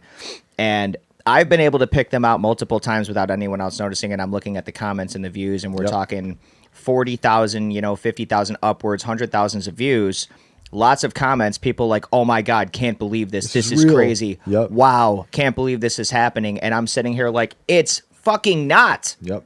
Like you've already had the wool pulled over your eyes. Yep. Look closer. Yes. Look at try to find the glitches in this shit, because it's like you said, at one point they're not going to exist anymore, and you're not going to be able to tell reality from this bullshit scape that they're trying to make us. I hate to sound believe in. I totally agree. I hate to sound jaded, but right now we kind of have to assume everything is fake. Yeah. If they're trying to convince you of a narrative, assume everything's fake. Like, look, we on IRL tonight, Tim pulled up this. He asked Grok about Candace Owens and stuff, and I've been watching. I think I've seen all her episodes. Let's use Grok. Grok hates Candace Owens. Grok, and I was like, dude, don't you think that maybe Grok is basing these answers off like the wave of hate she's gotten? Because there's not a lot of people standing up for her, and there's certainly no articles written in her You think defense. it's feeding off the algorithm of the public, or you think that it's 100%. been trained to hate her? Well, it's been trained by the public because it is still like a human centipede. It's basing everything. It's getting all of its information from. So programmed by everyone's the saying. public, not programmed by Elon or any of these people. Maybe, but I think coerce hate in that direction. From what I understand, it's eating up all the information from all of us. We're all feeding Grok. We're feeding most of them. So, and you see, there's been a major coordinated campaign against Candace, which I don't agree with. So, when he pulled it up, Grok was saying quotes that Candace said that I don't think I've heard her say. I don't believe she said them. I'm almost positive. And I've so seen it's most of her only a episodes matter of about time this. before Grok starts screaming that Charlie Kirk was an inside job. Yeah, well, depending on how many people start saying it. If there's been a lot of that shit going around because of Candace too. There has been a lot, but I don't think it's as big as like all the major influencer accounts that have been going against her. But there is also that is true. There's a ton of people watching Candace and also saying it. The more that narrative gets pushed, the more people are going to believe it. And the other thing is, I do believe things like Grok are weighted, or they give more weight to certain types of influencers and media outlets. So there is that as well. Whereas a lot of people who are maybe defending Candace, they don't have as much weight when they're being fed upon by Grok. But like, there's clearly things that it quoted her as saying that I don't believe she said. I've asked Grok certain things about me when I told you about asking about me and fake clouds. It completely fabricated quotes. I know I didn't say those things. I know I say a lot of things, but I know for sure I didn't say those things. So I think what it does is that it creates quotes that it thinks are real because of what it's surmised through all the different things it's seen online, which is scary because a lot of people just believe it. Yes.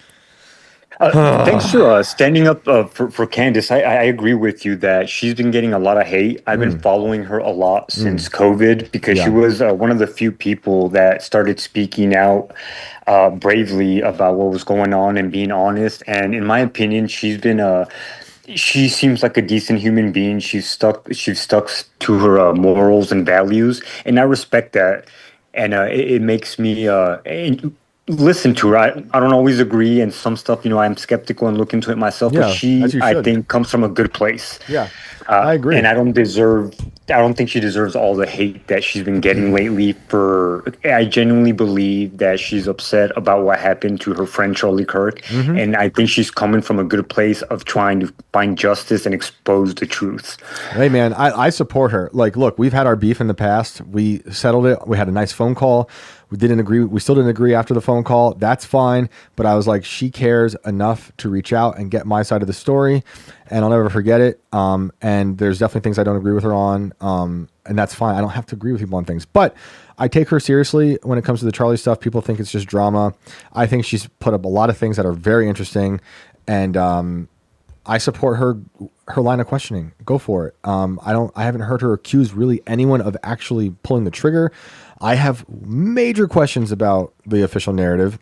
Yes. We all still do. Everyone should. And I was supporting Alex Jones throughout Sandy Hook. I'm not going to abandon that kind of idea now. Even still, like, Charlie's close to the Timcast world. Charlie's been very good to us.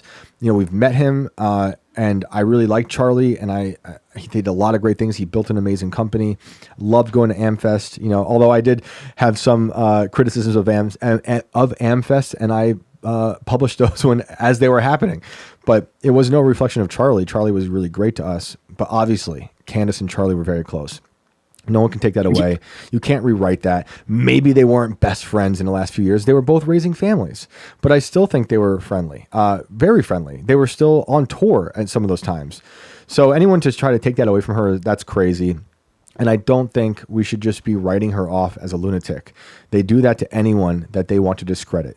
And there's a lot of people who are against her openly that I think are psychotic, you know, and here I am doing it, but like, I know they're psychotic. It's people doing this that gives wake to them discovering when things have happened. Oh, yeah. We want people questioning all of the Of narratives course. as much as possible and looking at it from every angle, because that's the only way that shit gets discovered, when there is something going on. Of course. Right? And you should be allowed to question anything, even if it makes you uncomfortable.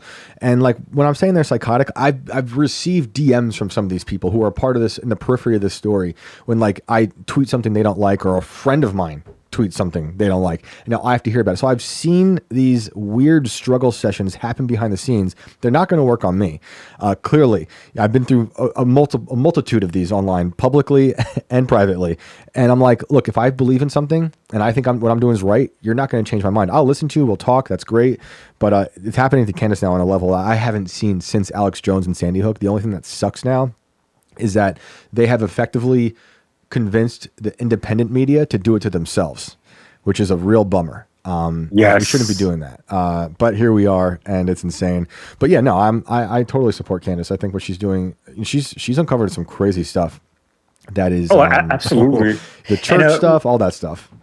Yeah, and I wanted to, give you guys props, because one of the things I've noticed about your podcast and both of you as people is, you guys stay neutral, and you guys are interested in uncovering the truth. I see a lot of people that don't want to criticize somebody because, that's part of my group. They can do no wrong. And I think that's where we're messing up as a society, is we have to be honest with each other. And if our group or whatever, our side, whatever you want to call it, is doing something wrong, we have to call it out. We can't just hide it because, no, that's my group, that's my party, whatever it is. I think we should always go after the truth and fight for good and who's doing the right thing, and not just sweep it under the rug when they mess up.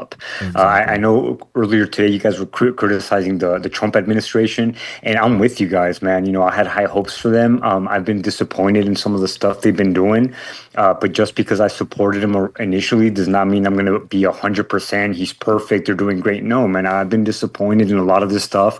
Like Brandon said, I think there's a lot of these politicians that we just need to get them out of there. We need people that actually want to make a difference, care about the country, about the American people, and we need to criticize them when they make mistakes. Yep.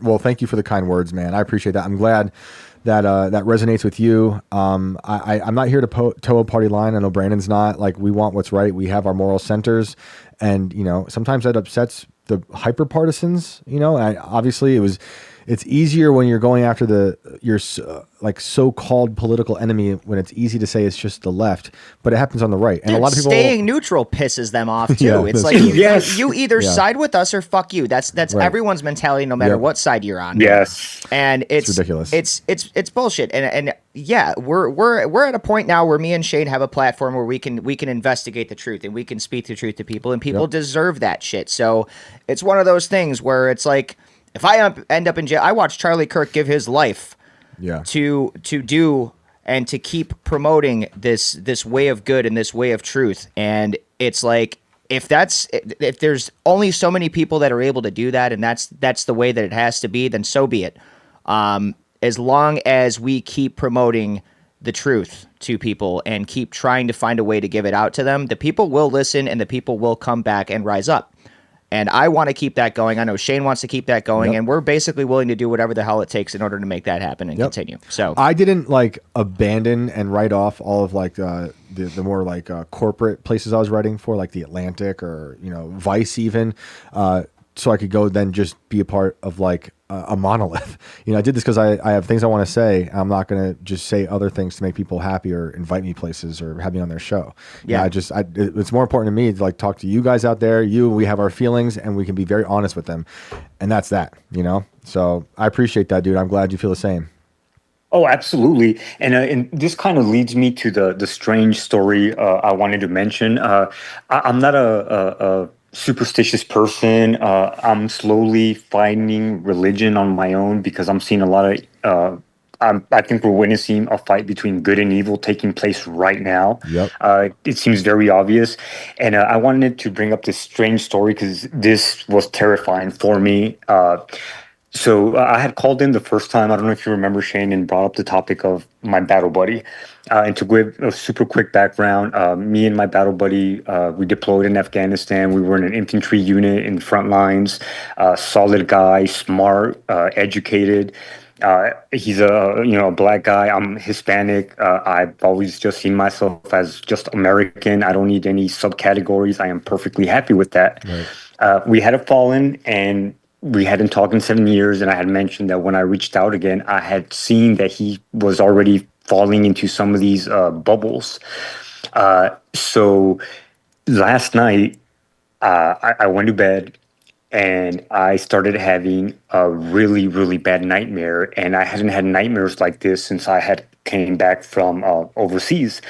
And what the nightmare was is I was living in a house with my battle buddy, and it was just me and him. And then all of a sudden, he let a bunch of mean, angry, hateful people live in the house. And then all of a sudden, he let more angry, hateful people into that house, which were just spouting hate, violence, angry. And I started getting upset, and I wanted to go find him in the house to ask him, why is he letting these people in? And while I was trying to find him, I couldn't reach him because more and more of these angry, hateful people kept coming in. So it got to the point where they were in my room, they were all over the house, and I could not reach my buddy. And I freaked out because the house was literally filled with these angry, hateful people to the point where I was shoulder to shoulder. I panicked, woke up with my heart racing, sweating, and I was genuinely scared. Okay, no big deal. I had a bad dream. I didn't think much of it. It took me a couple of minutes to go back to sleep. Went back to sleep, and the nightmare continued, but now we were outside of the house. And the house had gotten overwhelmed with angry, hateful people spewing all this negativity. And I was still trying to get to my buddy because I was scared. I don't know these people. These people are mean, hateful. And the only person I knew was my battle buddy, and that's who I needed by my side. Right. But the same problem happened again, is there were so many of these people that I couldn't reach him. Freaked me out again because now it's spilling onto the streets. Freaked out, woke up. And when I went back to sleep, I don't know if you guys have heard that sometimes people have the ability to control their dreams. Oh yeah, lucid I dreaming. had that ability when I was a kid, and I can never forget that because I would actually have a lot of fun when I was a kid doing that. And I realized when I had nightmares, I had the ability to do that, and I would actually, in my dream, fight my nightmare, and it turned into a fun thing. I haven't been able to do that since, but because I did that a couple of times, I'm like, you know what? Why do I keep having this nightmare? Let me jump in there one more time, see if I can pick up where I left off. Right. But I'm going to try and control the nightmare this time. I jump in, and this time it's not just outside. It is the whole city just infested with these angry, hateful people. Wow. And I can no longer find my buddy. He's in the distance. I'm trying to get to him, but I just can't because there's just so many hateful people that are angry that I can't reach them, and I lose my buddy through all these angry, hateful people. And then I wake up again, terrified, heart pounding.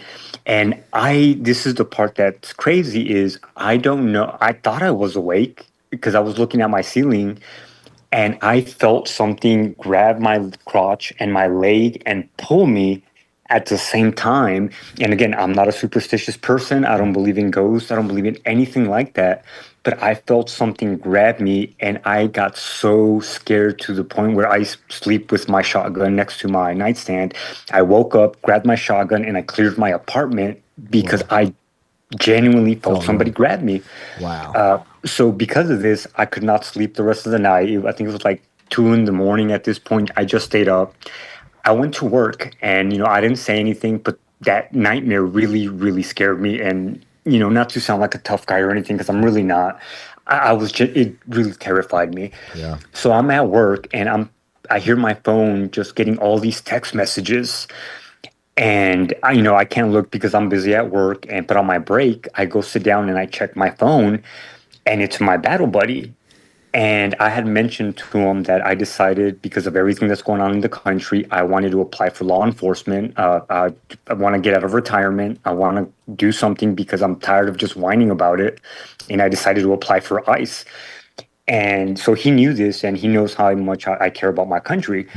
So I checked the text messages, and it's just nothing but hateful comments about white people, and then angry comments at me for deciding to apply for ICE, and then him calling me that I want to be a white man, that I hate myself. Again, I'm Hispanic, and I was really hurt. I wasn't angry. I was hurt because I don't know where this came from.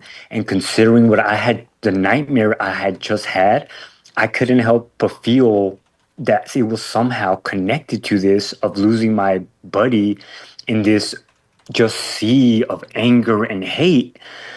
And it just blew my mind. And I don't know if it was a sign, a premonition, or what it was, but it really, really bothered me that I had just had that nightmare. And the next day, I just randomly get my buddy saying all these things. And I guess he wanted to cut contact with me because he decided, I guess, that I'm a racist now because I love my country and I decided to join law enforcement.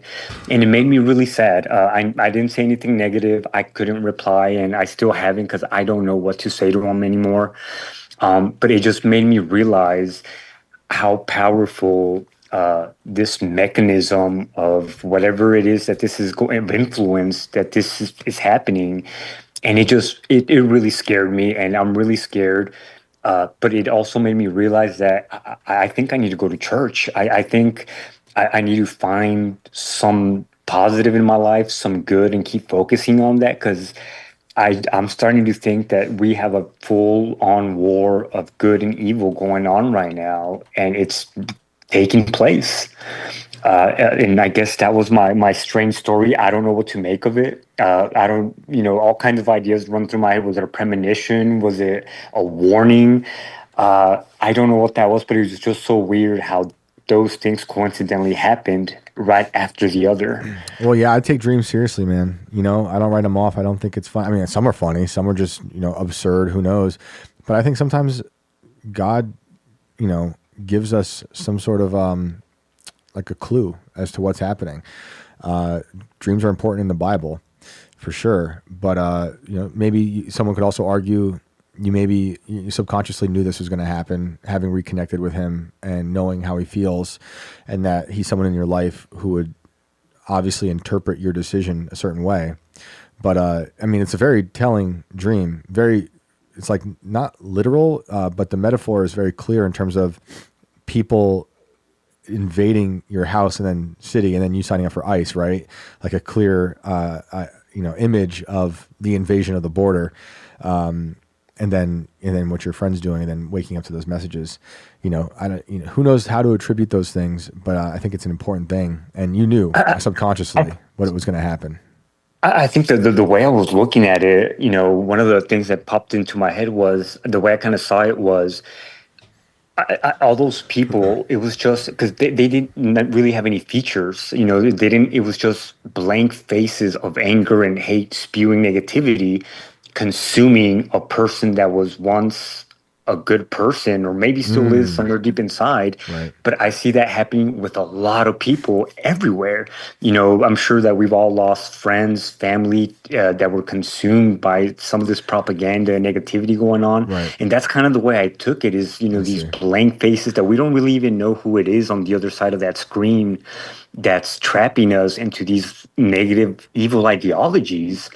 And that's kind of where I was thinking that this is, a lot of us are being consumed by this. Right. I see that. So it's also like the idea of the mind virus that's just attacking everybody. Yes. For sure. Well, man, I appreciate the story, and I'm sorry about your friend. And, I have hope for people even like that, who write us off, so maybe you'll find a way to get him back, and don't write him off, even though he might have written you off. But I want to get to one more call before the end of the night, and really do appreciate you calling in, man. Absolutely. Thank you, Shane. Thank you, Brandon. And I appreciate what you guys do. Have a good night. Thanks, man. You too. Have a great night. Thank you to Keel Dixon 4748 for the super chat. Technopoly by Neil Postman is recommended reading for anyone interested in the tech takeover. I'll look it up. I took a screenshot and Monopoly, Technopoly, Edna Krabopoly. Yep. That dream also reminded me of the movie Mother. You seen it? It's not a very enjoyable movie. Oh, but that's basically what happens in that. I had put movie. that out of my mind, and I just lost the game. It's been about 10 years since I lost the game. I just lost the goddamn game. What's the game? The game is to forget the game, and I have ruined everyone's lives by explaining this now, because now you're all officially playing. Because once you know what the game is, you're officially in the game, and the whole thing is that the last thing you could possibly do on your deathbed is think about the game and then lose the game before you die. That's the whole joke. It's been happening for 25 plus years. I cursed the bastard that put this onto me, and now you all can curse me too because I just gave it to you. Congrats. Hilarious. Welcome to the game. You now have, 30 seconds or 5 minutes or something to forget about the game again. If you lose the game, you must proclaim out loud to another person, either call them, text them, whatever. You have to say, I lost the game, so that someone knows that you lost it. And you will be playing forever. So congratulations. I am sorry that happened. I did not plan on ever passing that disease on to anyone else. But thus is life. And so we are going to try to get to one more caller here. We got about 10 minutes left. Thank you guys so much for hanging out with us tonight. We greatly appreciate it. Like, subscribe, share the show with everybody that you know. Smash the shit out of that like button.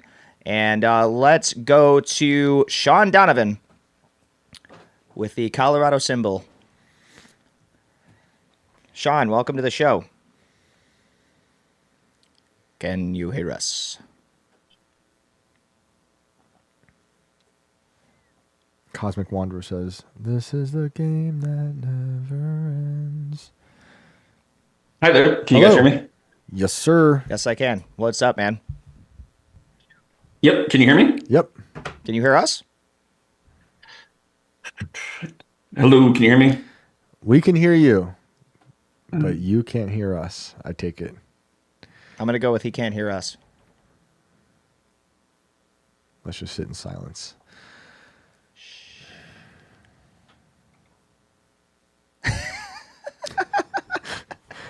All righty. Well, we're going to try another night. Yep. Sean, we are going to have to bring you on another time, brother, because we got to get to one more caller.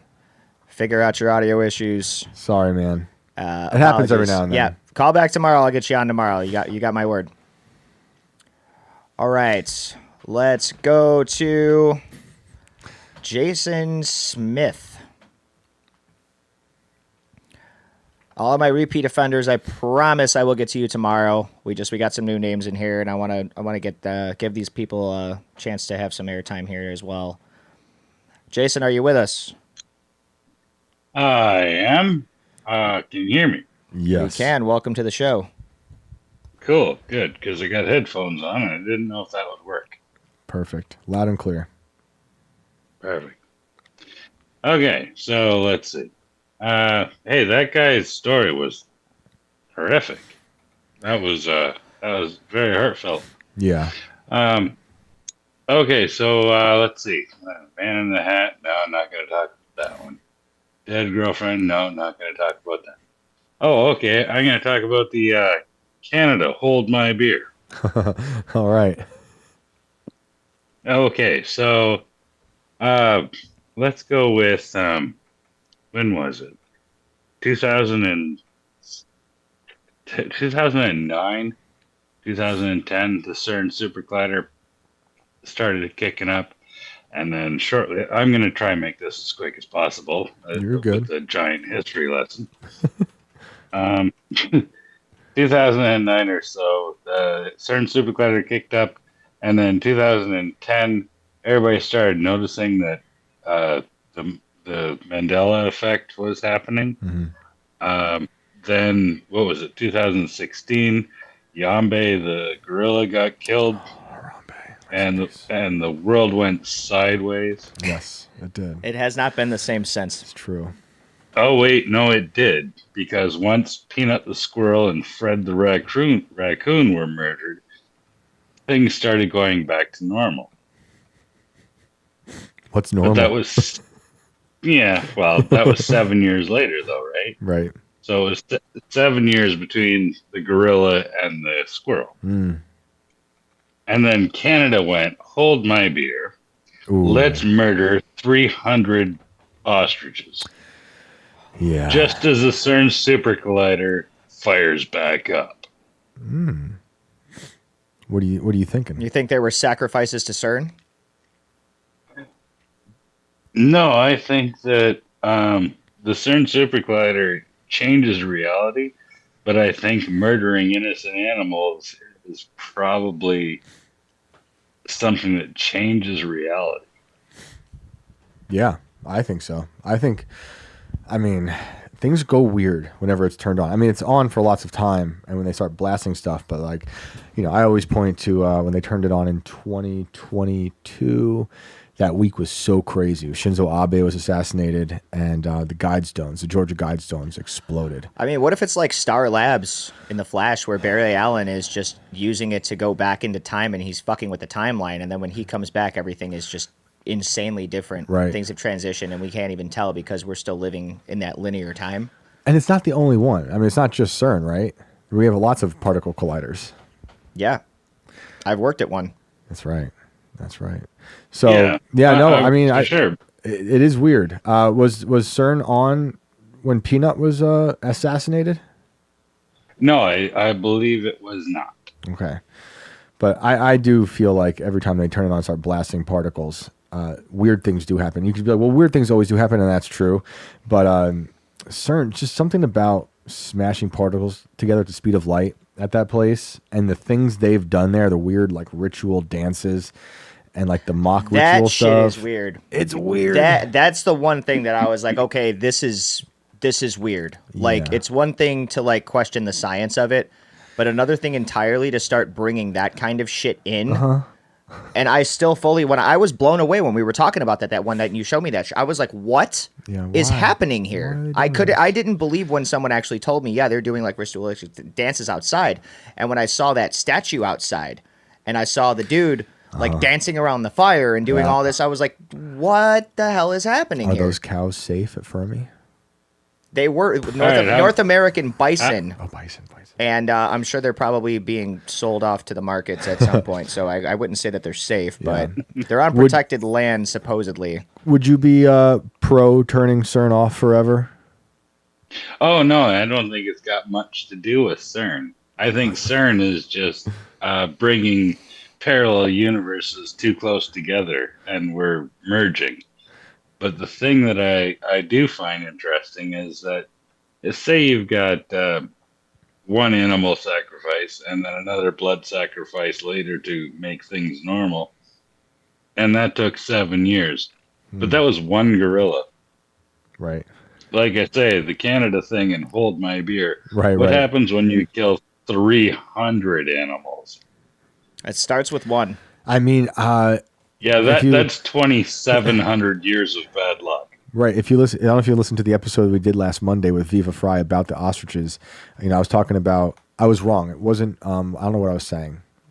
I forget what animal it was. Maybe I was saying ferrets. It's minks. That Finland. Finland culled like 3 million mink. Oh my. Yeah, during lockdowns, it was crazy. Yeah, but have you ever seen mink coats? Yeah, beautiful. And very, very expensive. They are. So, but they buried all those 3 million. They didn't make money. They were like, we bury them because I remember the story. That came after that. they strip them. Maybe. But I think they were too afraid of COVID. You can still bury a carcass with no skin on it and say that you buried it. I mean, Are come you on. Speaking from past experience? No, it's just like, think about it. Like, honestly, if you bury, if that skeleton over there, if I tore all his flesh off and buried him, you're giving I up still too much buried the information about your skeleton. private life. I just found out. Everyone just found out Brandon's a serial killer who skins his prey. Yes. My! I would probably be dissolving them if anything. You don't leave traces of any of that shit behind unless you want to get caught or you work at Fermi Lab and you throw them in the particle collider. Yeah, and they just like evaporate to the next dimension. Well, they turn into Dr. Manhattan, and then the next thing you know, you've got a circulatory system walking around. Okay. Then Shout out to Dr. Manhattan. Now he's omnipotent and he's living on Mars with Elon. Awesome. Hey, man, you have anything else you want to add? No, I'm good. Awesome. I just wanted to call in for a short bit. I'm good. You're awesome. Thank you for Cool, that. man. We appreciate it. All right, cool. Take it easy, guys. Have a good You night. too. Shout out to Canada. I was just thinking about someone else from Canada today that was worthwhile. Now I forget who. Shoot. I meant to mention it today. I should have written it down. Those darn Canadians are so forgettable. I was like, oh yeah, sometimes. there is I'm another kidding. Canadian. No, we love them. I kid the Canadians. Some of the best people happen to be from Canada, but also some of the worst. But hey, same for America. Most of them are generally really nice, Very nice. They're very nice. Sometimes too nice. which is also questionable because it's like, Very why the hell are you so questionable. nice? Everyone talks shit about you, but you're still nice. Cosmic Wanderer says blame Canada. I'm assuming just for everything. Stephen Wolf, shout out to Stephen Wolf. What's up? Says bison taste effing delicious. Bison are good. You had bison? He said baby bison. I didn't get that part. It's the first word is Oh, babies. I see another one. There's another one that says baby bison's delicious. That's B. Borden. Oh, okay. I was reading the wrong. Oh, yeah. Okay, so Stephen Wolf did say that. Baby bison. Oh my goodness. Stephen Wolf also says, Shane, I worked in a cemetery. Sick. So have I. Did you dig graves? I used to hang out in a cemetery Me back too. in my emo Yeah, me. days. Me too. Me too. More goth days for me, but definitely hung wearing out. chick pants and drinking, in a 40s. graveyard. That was like the coolest thing you could do. 40s of Old English and Yep. a blunt. Yeah, the good old Yeah, it days. was like, fuck you, we're cool. We hang out in graveyards. Derek says Watchmen was the most underrated movie. I enjoyed Restore the the movie. Snyderverse. But I love the graphic novel is incredible. I love that graphic novel Yeah. so much. They did kind of the best that they could, but Snyder did kind of The kill it. and TV that show movie was pretty good okay, anyway. but they tried to like insert too much leftist ideology into it. But like it had a Trent Reznor score, it was awesome, and there were really good parts about it. But it was some of it was just like I see what you're trying to say here. Like Yep. you could see right through it. And we compared all this shit going on with Epstein and everything to the whole Rorschach situation. The one night I was on IRL. Yeah. And it basically turned in. I remember coming on the show the next night, and I was like, I've had a little bit of time to think about this. Yep. And I think Rorschaching is the way to go. Unfortunately, I think it's one of those things where they were going through all this shit to stop this from coming out because it would create an everlasting peace seen around the world, blah, blah, blah, blah, blah. yeah. Everybody would unite, but it would be a fucking lie. Yes. And the best thing that we could do for ourselves, even if it completely destroyed everything and all of that, is show the people the truth and show that the wool had been pulled over their eyes and it Totally was a agree. false peace. It's like when sometimes you have a controlled burn, Yeah. and the forest will come back greener and better. And we need that. Shout out to the Watchmen. Movie was fun, but the graphic novel is incredible. So two graphic novels I love a lot are that and Doom Patrol. I haven't read a lot of comics, but Doom Patrol is Dude, incredible. the show is actually really good too if you haven't seen it. Doom Patrol is a show? Yeah. What? Yeah. I had no idea. I think it's on HBO Max, I think. Really? Yeah, look, dude, check it out. Okay. It's awesome. Brendan Fraser is Sick. Was it Robot? What the hell is his name? I forget the name. I read it back when I was in the damn it. cemetery. Somebody will probably throw it in here. But It's not like I'll look Mr. it up. Robot or some shit. I don't remember. Sick. But yeah, it's actually it's pretty crazy and shit gets pretty weird. I'd imagine, yeah. That's my weird show recommendation yeah. of the night is Existential. go watch Doom Patrol. Sweet. All right, Brandon. This was a fun one. It was. Great way to start the week. Thank you so much to everybody out there. Brandon, let them know where they can find you. As always, you guys can find me at Brando Inverted on Insta and on X. Thank you to all of our callers tonight. Thank you to our guest for hanging out. 7Cs, it was an absolute pleasure looking through his timeline. Fantastic. Can't wait to have him back. And don't miss us. We'll be back tomorrow or today, as it were, at 10 p.m. Eastern, right back here on YouTube and Rumble. And don't forget to stay weird in the meantime. Shane, get us out of here. Thank you to Annie J for this final super chat of the night. You guys are killing me tonight. Brian, explode. Well, you guys are killing me. I mean, I love looking through this chat. You guys are hilarious, and I appreciate you all hanging out with us, making us laugh, and helping me remember things when my brain spaces on names and places, which is happening so much because I have 3 children who lately have not wanted to sleep, but I'm So glad to be back here. Start the week with you guys. 7 Seas was a great guest. Please go check him out and all his stuff. He really breaks down a lot of stuff that I think is very important for everyone to know, especially when it comes to like things behind the scenes, where money's coming from and why people might be saying certain things, because you see it everywhere. That's why I asked him about the free press and all that stuff. Because if they are funded by certain people, then you understand why they might be saying certain things, writing certain stories from certain angles, all that stuff. So, but I know you guys are seeing it all the time, and it's getting weirder by the day. Thank you all for joining us. I hope you all have a great night, and we'll see you tomorrow.